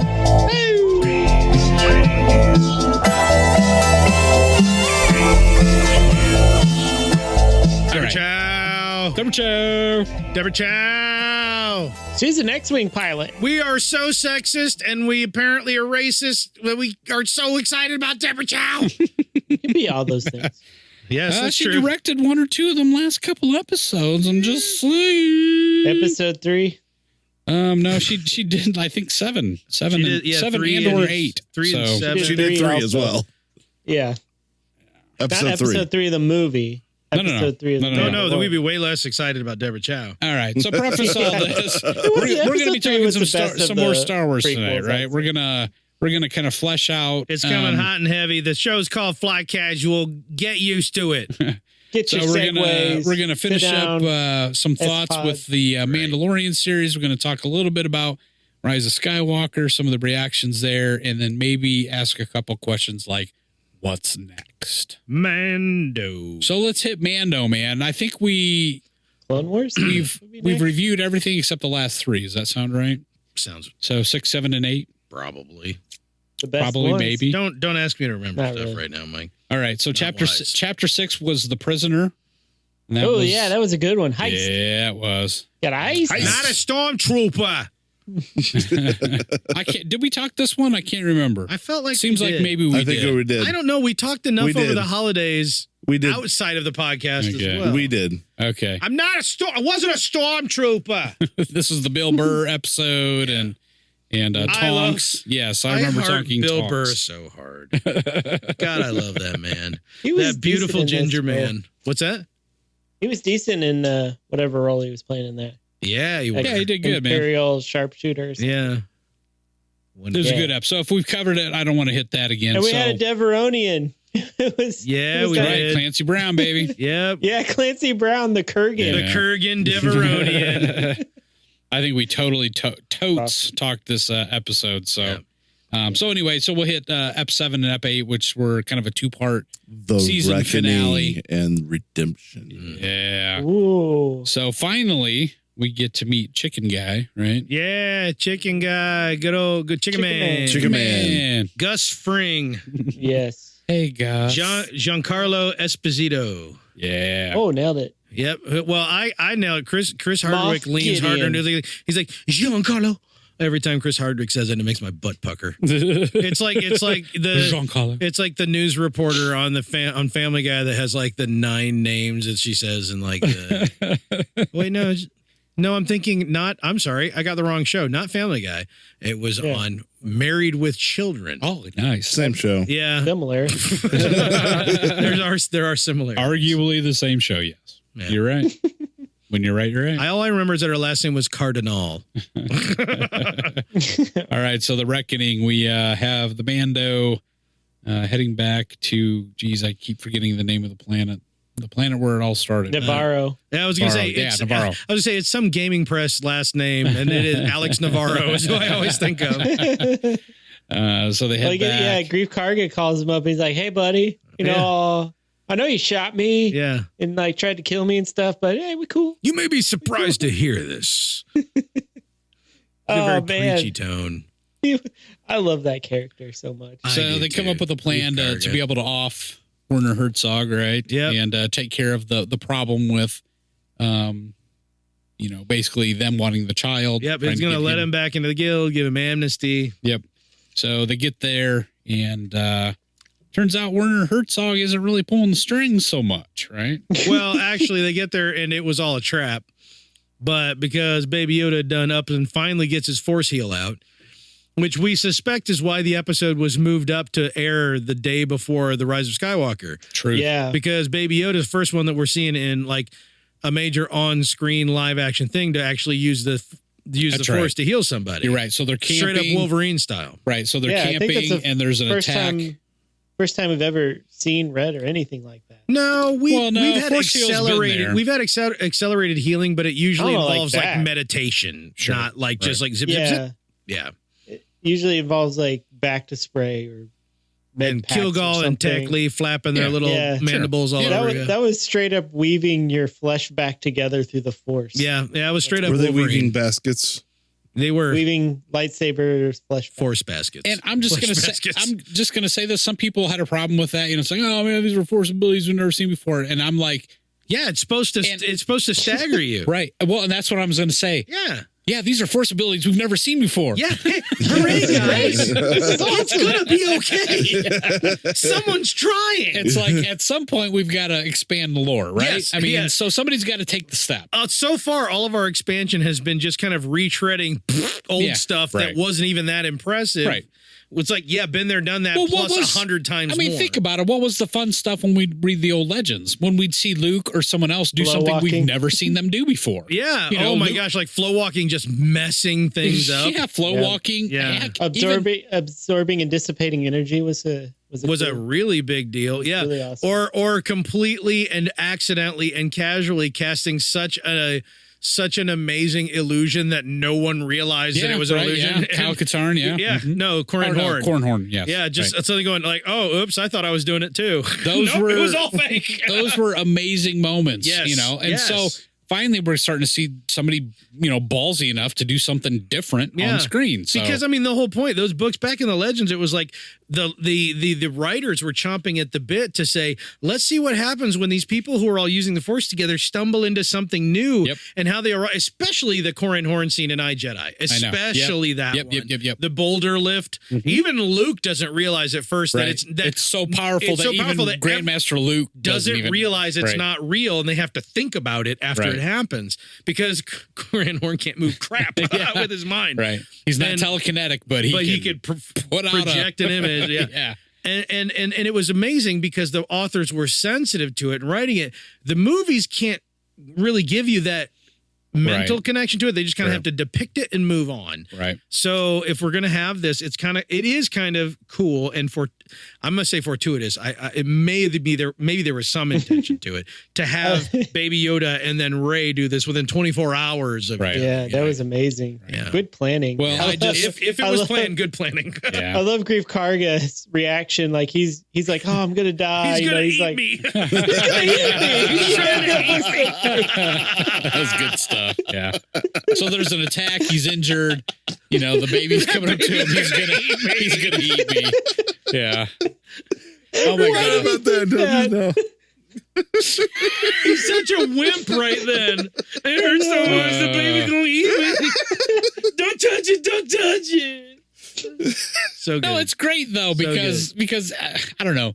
I just It's feel great like because we know he's like a sentient being. Yeah, but to them, it's kind of still up in the it's air. still Like, just a pet. But I mean, for me, on a broader scale here, I just have loved the humor. I love the humor in Rise of Skywalker, and I love the humor in The Mandalorian because it feels more appropriate to Star Wars. You know what? I feel like that line, "He's gonna eat me," wasn't in the script. Yeah, maybe it wasn't, but And it is a little out of place, but it's still charming. But coming off of, because we even Carl joked Weathers about Force Awakens and how, improving. that was a little, and then Last Jedi took it off the charts, in terms of out of place humor. But I really feel like now we're getting to a point where the humor is starting to be appropriate to Star Wars. Yeah, they're starting to figure out maybe slapstick or sitcom level lines aren't the way to do this. Right. Maybe it's just situational humor. Situational and like little reactions. Like it's gonna eat me. Like I said, it's a little out of place, but it's just a little reaction. That's all it is. Yep. It doesn't feel like this was placed here to evoke humor. Like, what a drag. Yeah. Probably wipe that look off your face, 3PO. I'm not sure if it's my favorite scene in the whole series. Wipe that look off your face. But it comes in the last episode. But it's with Carl Weathers and Baby Yoda's interaction. Yeah. Are priceless. Yeah. They're great. Do the wavy hand thing. Do the magic hands thing. Magic hands. And he starts waving at him. I'm out of ideas. That was his only idea. I don't care the fact that I don't believe Grief Karga has ever seen the child do anything telekinetic. So, and I don't know that they ever stopped and took a break so the man could say, okay, let me tell you everything the baby did. It doesn't matter because that scene was funny. Sure, he stopped the flame trooper by projecting the flames back. Right. Yeah, I remember. Thank you. Was like, do that with the thing. Okay, thank you. Again. That thing that you do. There was I'll talk about that when we get to the second or the last episode. But I'm cool if we talk about them holistically. Okay. There's a big, huge mess up in the last episode. Really? Yeah. I don't know if you guys caught this, or maybe I'm ignorant. So this could be either way. If you're ignorant, we'll let you. I hope you do. Don't worry about that, buddy. So they're trapped in the bunker or the store or whatever it is. Right. There. Yeah. Cantina. And I can't remember exact events, but basically at some point they blow the door off. Yeah. And that's when Baby Yoda does the fire thing, I believe. But then they go out when the IG-11 comes whipping through, or they go out and they start fighting, whatever. Yeah. Then when they come back in, they have to open the door. Wow. Oh. But the door is already blown off. Maybe it just blew it back into the. It's a self-repairing door. But then the door was gone. Clearly, you're not aware of the self-repairing but then the door door's gone lore. later.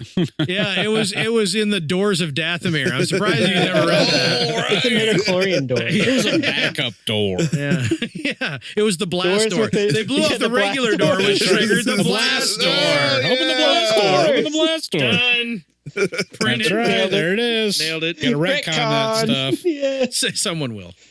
Someone absolutely will. All right. So yes, they finally get to Werner Herzog. They're getting ready to perform the assassination, bring everything to an end. I don't know how you guys felt about so Grief Karga is telling him, oh, there's only 4 stormtroopers.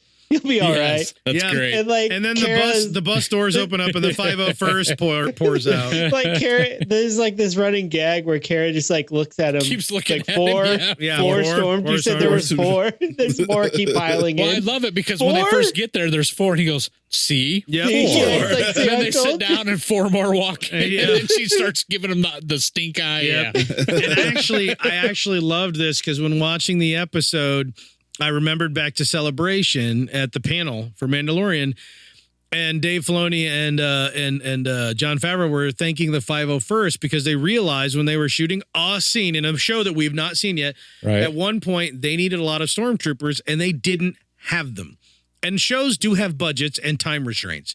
Yeah. So they didn't called- have the costumes. They didn't or even have the people. costumes, so they put a call out to the 501st, and all these people from all over the area poured in Yeah, it's amazing. to shoot a scene, and I they were love those thanking them. guys. And so here we are, the second to last episode, the end of the second to last episode of the season, and I'm like, oh, this is the scene. This Yeah. is it. Because Yeah. suddenly the old transport toy that Kenner designed that had nothing to do with the movies back in the 80s that we've seen in Yeah. Rebels Yeah. comes Yep. cruising in. Got the Z Web Yep. coming And on. just and It's mind got you, the trooper mind transport. you, Filoni loves that thing enough that it was in like the second episode of Rebels. Right. You know? Yeah. It pulls up and all the Yeah, stormtroopers unloads. just Yep. pour out, and I'm like, it's the 501st because these dudes, they're not dirty like the locals. All right. They are clean and Nope. crisp. So, They're so legit. Moff Gideon makes his big entrance Yep, in his, Chicken Man. in his Yeah. TIE fighter. What did you guys think about the TIE fighter? The folding wing Oh, TIE fighter. Yeah. I wet myself. Here's I'm wet hurting myself myself. right now. here's my I issue. wet myself thinking Yeah. about it. This is nuanced, but it's not long.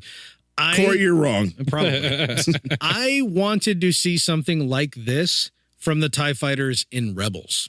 Like, I hated the fact that in Rebels, TIE fighters just landed on their foils. You know what I mean? They went Yeah. I dunk, think dunk. didn't the Inquisitors tie do something similar? Yeah, Can't no, remember. that's true. But it was a different style of TIE fighter. But they've always landed on their foils. No, like back in the days of like TIE fighter and stuff like that. Well, I know they're hung. They right? were like in a like a conveyor like sling. And basically and they hung the from sling, the- yeah, they and then it just would move eject them out. over, and the sling would release, and they drop down and scoot Right. out. But That's in the Last Jedi, in the right? sequel film, no, I'm talking about like TIE Fighter the game. Well, yeah, but they did that in Last Jedi or the in Force Awakens. suddenly Yeah. TIE And Fighter. Well, Rogue they were One. mounted to the wall, but Them- they were yeah. also just parked on their foils. And Rebels did that too. And I've never really liked that.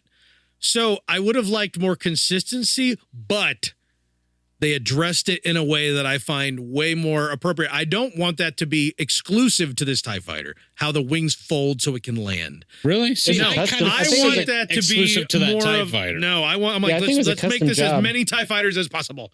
Because I hate that whole dink dink. Here, jump. I see it as that this was a modified TIE fighter for Moff Gideon. What, does he Just have like R3 Vader's knees?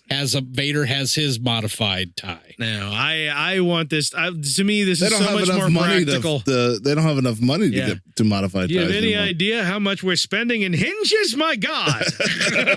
Okay, I'm just going to point this out. This is the stuff I love about Star Wars and why we fell in love with Star Wars, because we can discuss and debate this crap. Yep. And it feels like it's been a long time since we could do that. Yeah. We've been debating other stuff, and Yeah. I'm like, thank God we're back to the point these where stupid little details Yes, that right. we're just like, no, I like it. No, I would have liked it more if this. No, I want all TIE fighters to do. Actually, I want all Imperial TIE fighters to do this from now on, so we can even more go, man, the First Order was really stupid. They didn't even have the folding wing TIE fighters. They're cheaper to make without the folding. Yeah, the folding wings, it's an extra option. You have to buy a higher trim level. Yeah. All right, It so has the sat nav. Now, I want wings that go like this, not like this, Not like like this, this. like no, this. it's not like this, not like this. Now, Moff Gideon, he knows all their names, right? Yeah. He does. I was gonna say, That so was So crazy. the Moff makes his big entrance. Yeah. Well, first they waste the They waste the client. stormtroopers and Werner Oh, Herzog. yeah. Werner Herzog Yeah. is Werner- toasty. Gone. And so all that's Unfortunate. I left liked him. is our, Well, know, they would have wasted the other ones, the Mandalorian and the rest of the crew. Our heroes. But they were smart enough to duck. hide. yeah, duck. Well, they rolled- did waste one of our heroes. They rolled for initiative and won. Howie. Yeah, they did. Howie, waste they one did of our waste heroes. one hero, unfortunately. Not yet, though. Not No, at this point, It was at the end of the first episode. It's like seconds after what we're currently describing.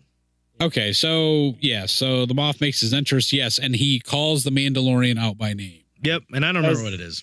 Yeah, I don't either. Sorry. Star Wars words. Elliot. Not Poe Dameron. Elliot. Yeah, it was like Jin something. Urso. Maybe someone can look it up while we're talking. You want me to do this? Maybe.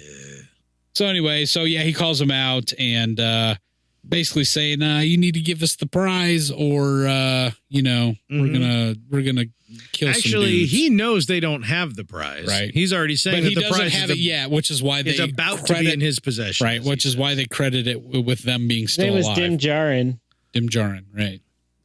Okay, and basically there's a moment where it's spelled like Djinn. Because they're like Grief Karga is like, it's like, no, that dude's dead. It's like, he's not alive. He died at such and such. They said he got executed for war crimes. Yeah, for war crimes, which we're now under the impression that were war crimes that part of which were been perpetrated against the Mandalorians. Against the Mandalorians, right. And the reason he says he knows that that's Gideon is because he called him by name. And he's not heard that name since he was a child, basically when he took the oath, right? Or took the creed. He's Kara's full name too. Right. And we find out she's from Alderaan, which is now you know why awesome. she was so quick to take the job when she found out it was against an Imperial. About the Imperials, she took no convincing after that. Yeah, because they done blown up her world. Yeah. That's cool. I thought that was smart because I thought it was a little on the nose that she took it so quick. Oh, Imperials, I'm in. And then she's from Alderaan, and I'm like, you're like, sorry, Cardoon. They killed all my people. Yeah, sorry. So yeah, love that arc. And so they know it's the Moff, and then unfortunately at the end of the episode 7, right? So he's alluding to the fact that the prize will be in his possession soon. So we have the 2 biker scouts that are heading out toward the ship. Yep. And unfortunately they killed Nick Nolte. They killed Quill, man. Yeah. Oh, I have spoken. You have fallen. I loved that character. And I loved how they killed him. I did by not showing it. Yeah, right. It's like more impactful if you don't see it. It was perfect because religion. Well, and it added to the tension, right? Because you're like, did he make it to the ship? Did he not make it to the ship? And then all of a sudden you see this little bundle. Is that smoke coming out from him? A nice bowl of soup? And then you see the biker scout swoop him up and you're like, no, what? Yeah. And then the next scene you see him just laying there. And you're like, no. Yeah, that was sucky. And then that character was just so well thought out too. So I mean, the fact that he was an Ugnaught and he had, basically he sounded like Nick Nolte. Basically, that really helped a lot. Well, just the fact that he purchased his freedom and he was a free man now, and he was making his own decisions for himself. And he didn't want to go out working with anybody. He just wanted to stay there because he knew that the outside world was trouble. Just the fact that he died a free being was awesome to me. You can start crying again. Oh, yeah, I'm going to start crying. Yeah. Great character, man, and perfect use of the character. And so I'm hoping he comes back as a Force Ghost, guys. Yeah. I've never studied this, but for some reason I'm blue and translucent. I have spoken. So at the end of the episode, we see the biker scouts, swoop them up and then take off. So we're like left swoop them up like a trapper keeper, man. They didn't even care because it was Tag and Bink. All right, apparently. So last episode here then. Which leads us into the first scene of the last episode where Tag and Bink, the biker scouts, are having the most comedy it was good stuff. We have seen in Star Wars since the holiday special. Also, better comedy than we saw. Again, well conceived too, man. I'm sitting there watching this. I'm going, are we really doing this? This scene feels like it was written by Kevin Smith. Are we really doing this? And then halfway through it, I'm like, I'm okay with this. Yeah, I was too. It was just perfect. You think it's hungry? You just want to see it. No, it might. What if it's died? What if it's dead? You don't know. You don't even know. You just want to look at it. No. I remember having these types of conversations with my friends. Yeah. I remember having these types of conversations while role playing Star Wars. Yeah. No, the best is though they're sitting there arguing about it, and then they radio in to say, "Hey, can we bring him in yet?" Well, no, he just killed another officer. Just to prove a point. Yeah, for interrupting. So him. they're like, "Oh man, he killed another." Jeez. He's like, guy. Do you really want to? After he just killed a guy, you sure? You sure you want to take it to him and you don't he's even like, know? I He's learned like, that "No, he's lesson." alive." They keep Did punching you him. learn that lesson? Yeah, they're punching Baby Yoda. What? They deserve to die at the hands of a robot. Yes. So what did you think about target practice, by the way? Oh, He shakes Very his laser blaster shooting their pistol and scout it's like- blasters and can't hit sounds something like a 10 feet spray away. paint can. Okay, so we also find out after the fact that these are who? Well, they Jason are an Sudeikis. ode to, Jason Sudeikis and I don't know. They were- forgot. Adam Pally. Adam Okay. Pally. Okay. So Yes. yeah, these were Jason Sudeikis, and they were an ode to Tag and Bink, right. the characters from the comics who have Right. been popularly sort of as Garrick has pointed out, the Rosencrantz and Guildenstern of Star Wars. Yes. Pretty much. Yeah. I Good wonder stuff. sometimes when we say Rosencrantz and Guildenstern if we're talking over the heads of 70% of people. Okay, Hamlet people. Right? Yeah, they're from Hamlet, but Go look them up. they're the goofy Laurel and Hardy of Hamlet. Read a book. And then playwright Tom Stopper wrote one, Go in to my school. opinion, one of the most brilliant comedies of all time about those two characters. Demand an They're education. They're like the R2 and C3PO of the Star Wars. There you Yeah, go. honestly, That R2 doesn't and work. 3PO would be like the Rosencrantz and Guildenstern of Star Wars Sure. until Tag and Bing showed up. There you go. So There you go. yeah. All right, so that's how we start the episode, and then out of nowhere, Yeah. the nurse droid shows up. Yep. Right. Yep. So Hey, IG-11 is back, Hand baby. over the asset. It is in my charge. I am programmed with nursing. It's like, you're a And hunter. murder, What are you apparently. talking about? You're a hunter. Aren't these Yeah. hunter droids? Like how they shoot at it and like shoot like 10 feet from his foot. They're terrible. It's good stuff. So IG-11 takes possession of the asset, grabs one of the bikes, takes one of Slams that guy's possession of one of face. the swoops, and just races into town. Yeah, and that's dude. one of the best scenes I think in the whole Full series on, so far. baby, tuck, throttle on, robot moving. He's got like Baby Yoda, and he's like carrying him like he's got him And on. Baby The front Yoda side has backpack. got a need for speed, bitches. He's freaking Bobo Frick. He is so excited about what's going on right now. So it's great because he's speeding through town. Stormtroopers are starting to realize, oh, this is an enemy, and when they're getting ready to Too return late. fire. I love the IG-11 turns his body all the way around to Yep. protect Baby Yoda, and then pulls out the guns and Yep. just starts laying waste to everybody. Man. Yep. Puts it on auto drive, apparently. I'm I don't sorry. know. You he don't just, have to he see just this. yells, "Look, ma, no hands." Yeah, I'm sorry you had to see that. And one of the best scenes is when he jumps off of the that's bike. so- Yes. And just like And does propels it into some Yeah. stormtroopers. I mean, he just Yeah, that was blows such a up and badass just- oh yeah, sequence there. It was. God, I want to role play so hard. Kara sees what's going on, right? Gets up there with her big gun, and they just all start taking everybody out. Man, oh, it was good stuff. Yeah. I love that Gideon called it out as an e-web because I Yes. don't think we've ever heard that spoken. At in the same the movie. time, when he did that, I was sitting there going, okay, deep cut. Is this necessary? You may Yes. notice that Yes, it's an it is. E-Web, the very type of gun that destroyed your people when we slaughtered them. And I'm like, it's a gun.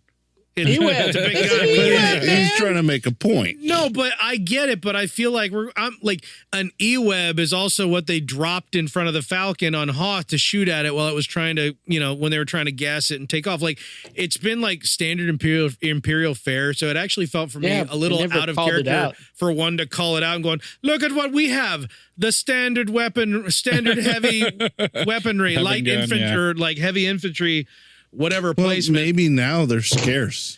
Maybe. I felt like that was, okay, all the critics, or I should say all the critics, a lot of the critics complain about The Rise of Skywalker going, well, it's a lot of fan service. I'm going, yeah, fan service is good. F off.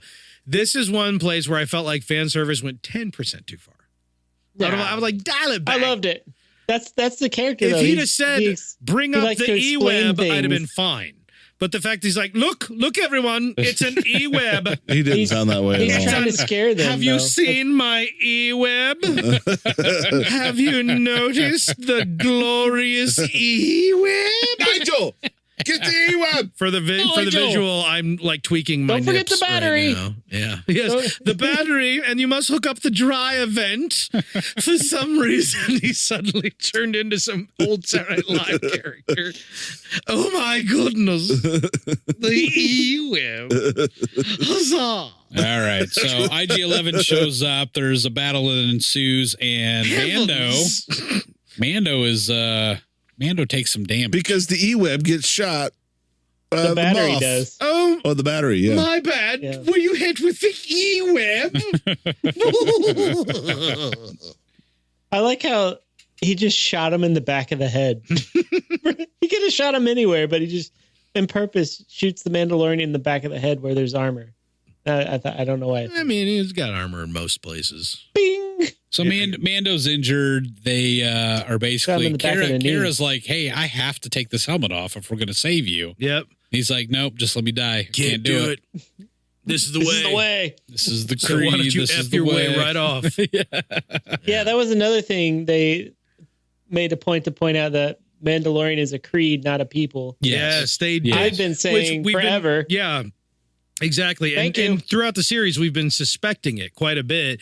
So now it is true. It's not a race. Mandalorians are no longer, if they ever technically were. We're a race. Yeah. But the foundlings, they allow people to come in and become Mandalorian. Because they were practically eradicated. Yeah, right. I mean, we're going to, and I have a feeling we're going to learn more about this history, right? Yeah. In coming seasons. Especially after that end. Right. So, yeah. Okay, so if we find out where the Yoda race comes from through this, I think I'm going to be okay with that. I want them to drag it the hell out. Oh, yeah. I don't want to be like, want them to stretch first some episode damn of season taffy. 2. Bloop.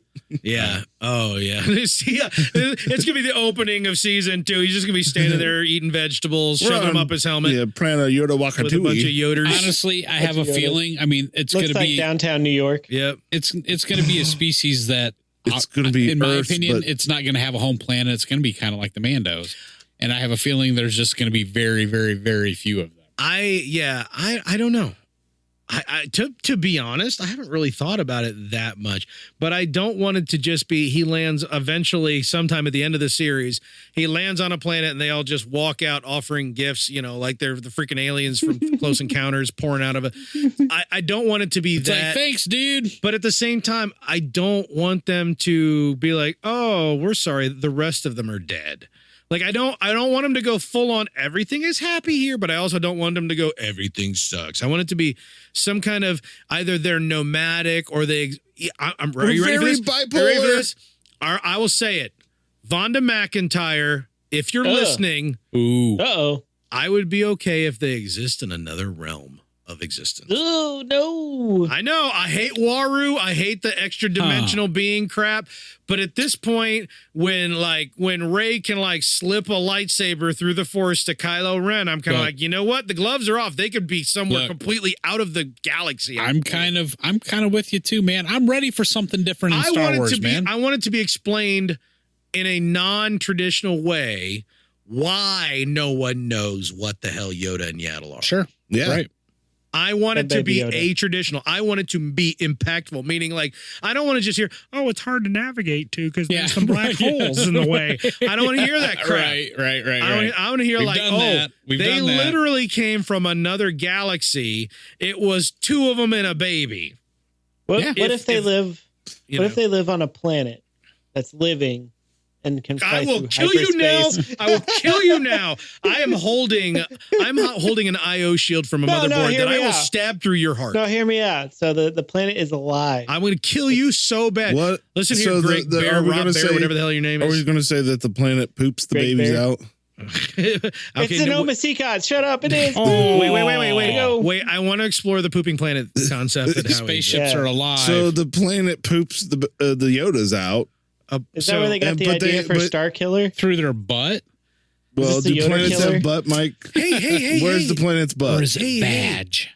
Hey, by the way, it's the Yoda star. We need to Yoda's into planets. We need to. Well, we're still talking. I mean, we're talking about the Mandalorian, but we've got some other things that we need to get to quickly. Yeah, because we're 2 hours in. Yeah, we need to breeze. We need to breeze through. Okay, so they go down the river Styx. IG-11 sacrifices himself. Yep. And Moff Gideon is in a TIE fighter. He crashes because Mando is awesome, and then he carves his way out with the freaking dark saber. Dun dun dun. The dark saber, the dumbest thing ever introduced to Star Wars. The awesomest thing ever until introduced. it became the awesomest thing. All right. I hated the concept of the dark saber when it first hit, but now that they've been consistent, yeah, sure, right. I mean, once it's introduced, you got to use it, right? I love this. I accept you. I accept you. An orange peanut for me. Accept you. So of course, a lot of people have watched The Mandalorian, and there are two types of people that watch The Mandalorian. Yes. There are uber nerds like us who, when we saw that thing, we were like, yes! 90% of And viewers then went, why is that lightsaber dark? Then there's my wife, and like, what's that? Huh? Yeah, your wife was like, "Oh, he's got a weird lightsaber, and why are you cheering and standing and touching yourself? Why are your pants all wet? You're taking off your pants? What are you doing? That's like a septic. Then you're in charge of Mandy, and the Sabine, and she gave it to the boat. You don't even understand, honey. You don't understand. Mike, you're drooling on me. I'm really sorry. Darth Maul. I need to lay down. Darth. All right. So real quick for the lay person. Who listens to this podcast? The dark saber is basically the symbol of the leader. It symbolizes the leader of the Mandalorian creed, race, people, whatever, right? Yes. And the last time we saw it was in Star Wars Rebels, and it had been handed off from Sabine Wren. Sabine had possession of it, and gave it to Starbucks. She gave it to, She got it from Darth Maul. Don't forget that part. Yeah. She gave it to Bo-Katan, right? Because she was going to go off and do other things. Yep. So, and to to lead the Bo-Katan, Mandalorians. who is Apparently Katie poorly. Sackhoff, who is voiced by Katie Sackhoff. The hottest man on television. Yeah.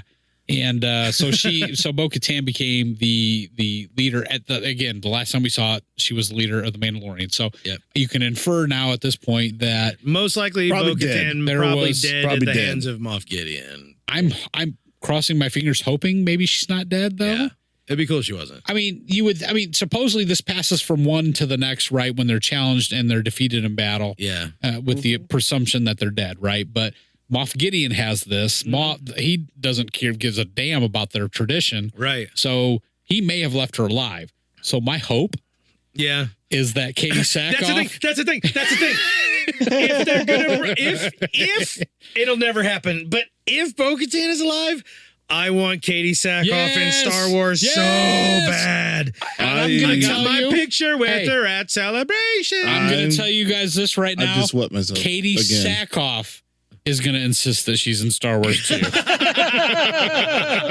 love that woman so desperately. That's mine. I love her spirit. I love her so much. So, so that's the big. But she's in another series. So right that now, leaves us with a lot of open-ended stuff for season 2, right? Yeah. There's already rumors that. And it sounds like maybe it's confirmed now that we're going to see Boba Fett for sure in season 2. All the Mandos in the what's the name of the group? Not the Enclave. What are they called? The Covert. The Covert. Right. They all dead except for the Smith. Well, yes. Well, most of them. Most of them dead. Well, she said some may have gotten off world without, you know. But there was a big eradication. Yes. And so, but she charges Mando, basically gives him his signet finally. He's earned it. And it is the Mudhorn. The Mudhorn, yes. Because I think in her eyes, she realized the baby was not an adversary. Right. So that originally counted, which I thought was kind of a neat thing that they didn't explain. You know, the funny thing was I didn't realize it too until I watched the episode the second time. Yeah. Because the first time I'm like, what is that? And then I realized it was a profile of the Mudhorn. Yep. And I have finally identified the second thing that I would be willing to tattoo on my person. I have no tattoos, but there's one other thing in the past that I went, I might get that tattoo. But this is my first finally. Boba Fett would be the first one. No, it wasn't. It wasn't Star Wars at all. This is the first Star Wars thing that I'm like, oh, I would definitely consider getting that tattooed on my person. So the second one, Locutus of Borg was the second one, right? It was absolutely Locutus of Borg in full color. BA is that Mandalorian chick taking on all those stormtroopers. Oh, the armor. Oh yeah, yeah, the armor. And she's just Straight standing. up shattered their She's face. sitting. She's melted them. Yeah, sitting on the floor, and they're walking up behind her. Yes. Yep. And she just stands there and is just ready to just. It's pretty badass. That was a great scene. Sweet. She's basically holding her hammers and her tools of the trade. Yeah, Right? she's not pulling out blasters or anything. She's like, nah, beat y'all with what my hands She's just know. sitting there meditating, like totally like Are we gonna Qui-Gon do Jinn this? style, Are we right? gonna do this? And they're coming up to her and like, what the hell? And then she just fucking lays Well, I waste, love how dude. these helmets are like just cracking and shattering as she's hitting. Blastoid, bro. Yep. Yep. It's good So stuff. we don't know if she's alive. No, we don't know that sniper chick if she's alive. We don't know if we don't know if Iron Man Mandalorian is alive. The one played by Jon Favreau, the heavy Mando. Yeah. Vizsla, something Vizsla. Oh, Paz Vizsla. I freaking that's my favorite, by the So way. there's figure that I definitely have. a lot of questions, but I felt so fulfilled Yes. Yeah. by the end of that last episode that it's like, yes, a lot of questions. That means we can move forward. We got a direction that we have no idea, but yet I feel like we're not left with not knowing. I mean, and this is coming from the nerds, right? And on top I of think that, we've qualified. On top of that, I kind of measure things a little bit by my wife because she's not a big Star Wars fan. Yeah. And use her as a barometer for the population at large, I guess, so to speak, or the viewing public at large. Right. She is nerding out over this show way more than I am. She's watched awesome. She's watched some of these episodes. Good taste in television. She's watched some of these episodes 3 times now. I think my wife gets jealous when I'm around your wife because I love geeking out with her over TV. I walked My out daughter loves literally this morning. mine's I walked pretty good. out. Yeah, my kids are loving it too. I walked out after getting ready for work. I walked out to my kids watching the Mandalorian. That's awesome, man. And it's like, yeah, they're choosing this stuff, man. We're not making them sit down and watch it. And that, to me, again, that's, we were talking before about, maybe some of the more negative signs for, Lucasfilm and Disney right now in terms of Star Wars. But man, I tell you what, man, this show tells me that they're on the upswing, man. I mean, they're doing something right here. Because they listen to the right people. I just hope that that leadership understands that. Well, they put this in the hand of Favreau and Filoni, right? But I don't know that I know that I know. I don't remember that Kathleen Kennedy and Iger understand why this is successful. I know. I don't remember exactly when this happened, but it was in December. It may have been right before we recorded. Before it may have been since, but there's been a lot of talk now about Filoni in more than just the super fan circles. There's been like news on the people like it was Ron Howard's daughter, Bryce Dallas Howard, who directed an episode, right, talking about how Dave Filoni's there and George. I think I've got this right. George Lucas was on set. Yep. And he was talking to her about how Dave Filoni is like a son to him. Mm-hmm. And now Kathleen Kennedy has been saying, we don't do anything without consulting Dave Filoni. That is on record. Suddenly, Dave Filoni's name isn't just relegated to animation. Suddenly, he's getting tossed around by the people at the top. Right. Okay. About how he is the guy. And we've been saying this for years, that they needed to make him the guy. And I believe it's starting to happen. I hope so. Yeah. God, I hope so. Dave Filoni, you glorious bastard. Hey, we need to knock out a few things. We need to knock out a few things, guys. Yep. I don't think we're going to go into great detail with The Rise of Skywalker other than what we've already talked about tonight because this episode butt long. But we do have a matter that Garrick needs to explain. Huh? Regarding a certain Sith Lord, or maybe a certain handful of Sith Lords. Absolutely. What? That Sith Lord. The Force Awakens, or I'm sorry, The Rise of Skywalker. If I said Force Awakens earlier, I apologize. I'm inebriated. The Rise of Skywalker. I didn't prepare for this. Visual Dictionary had a note. We have a big one, don't we? About the Sith Troopers. I may crack the iPad screen when I hit Pushing this button that hard. I may actually this is a 3rd generation iPad, you guys. This thing is the grandpa of iPads. Okay, yeah. It can only the software running on it. I believe the operating system is 2 kilobytes, and the software that we run the soundboard on, if we were to update this to like iOS 4, it would just break. It would break the software because it would never never updated since then. Right. This is a capture in time. I am willing to break this MFR to hit this button so far. Garrick, would you tell us about the Sith Troopers? Oh, gladly. So the Sith Troopers are ordered into legions.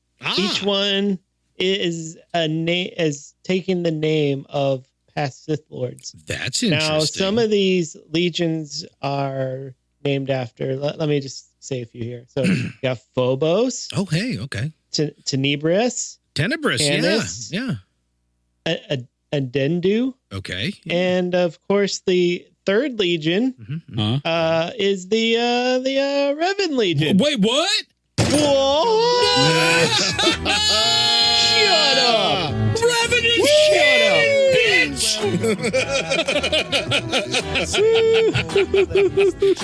Woo! He's back, baby!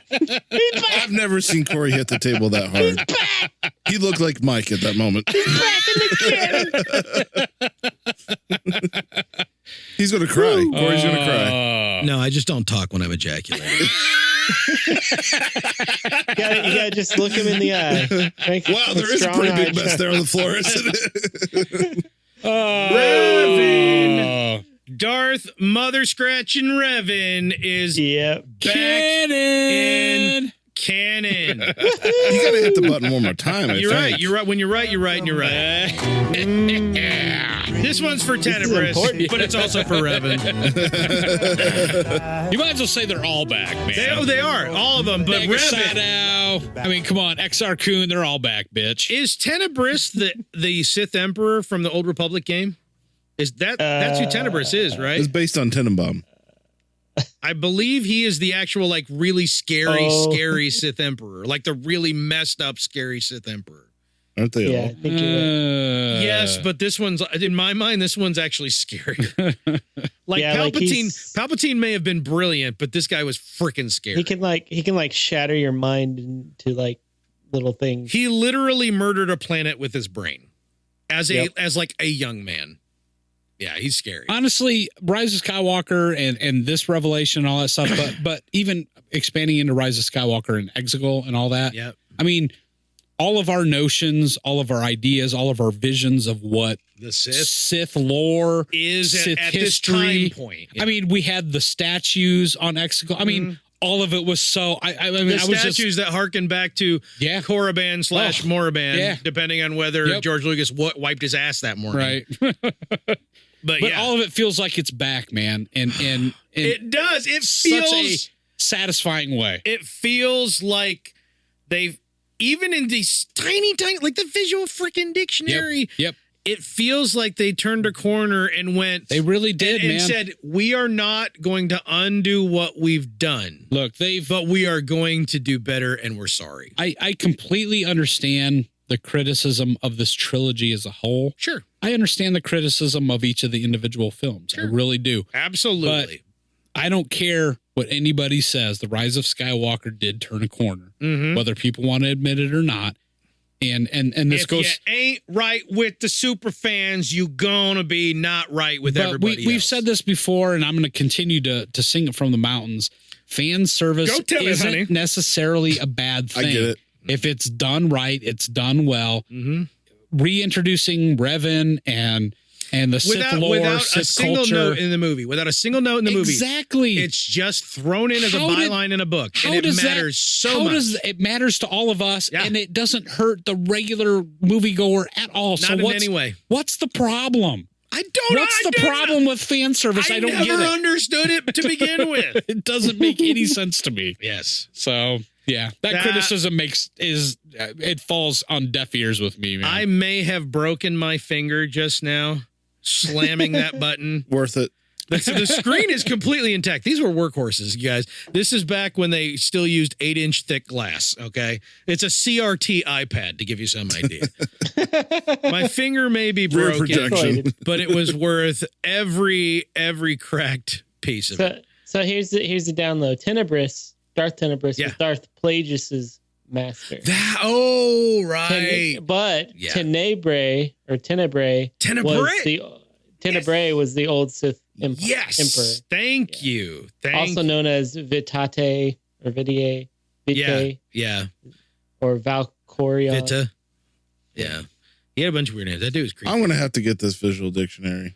Yeah, I think this is the first one that I'm really excited about because there's some pieces in there that matter to me. Yeah. Seriously. Yeah, apparently the novelization is going to include a lot of stuff they couldn't have in the movie. I'm going to read a Star Wars movie novelization, and it's been a really damn long time since I've done that. Seriously, man. I don't know. Screw you, critics. Seriously. Screw you, Last Jedi defending shills who hate this movie because it's not The Last Jedi. Right. Screw you, Fandom Menace people who hate it because that's what keeps your YouTube clicks going. Screw all y'all. Right. I'm a fan touching himself because this is some good shiz. I mean, you got to give credit where credit's due, right? I mean, I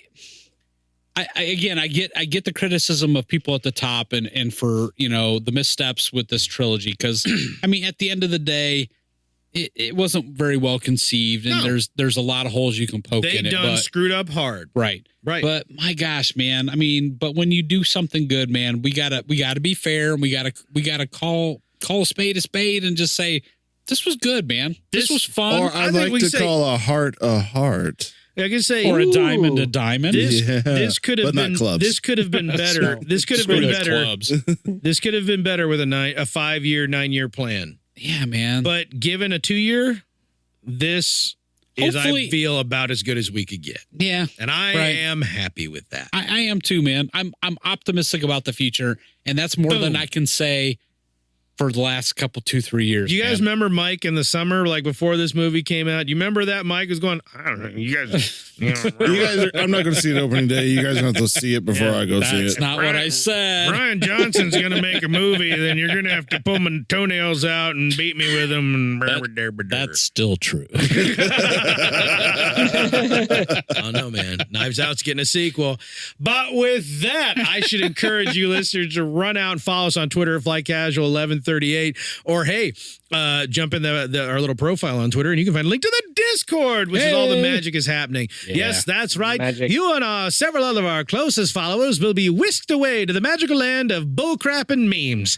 That's right. Discord is great, and we'd love to hear from you there. So join us if you will. Go to YouTube, look up Fly Casual Podcast, like and subscribe, ring the bell, or whatever crap YouTube has you doing this week, because Mike is putting together a whole lots of little presents for you to discover, bite-sized morsels of Fly Casual, available for you to digest with even your normal stomach lining there on YouTube. And there's Facebook crap too or something. Go on, give us a nice like, give us a nice follow, give us a nice subscribe, whatever podcast app you're using. In the meantime, I'm Corey. Over there's Mike. Follow us on Insta as well. Oh my God, that happened. Fly Casual 11. Do we have a snap? What's your snap, Mike? Yeah, no snap. No snap. No snappy see, yet. You're catching up to behind. I'm gonna have to start TikTok, guys. So that's coming. I don't even know what you would put on there. I don't I'm actually a little scared. Over there's Howie. I did my thing before you said my name, so that's your mistake. Then over there's Garrick. You think Sir Ian McKellen licks his butthole in Cats? Because I would totally. He's got people for that. If Gandalf is licking his own butt, those people have jelly. Well, it makes it easier.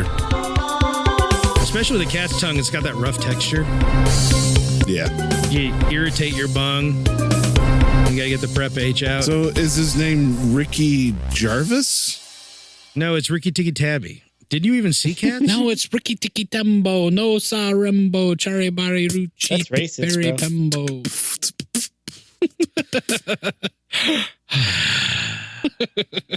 And we out.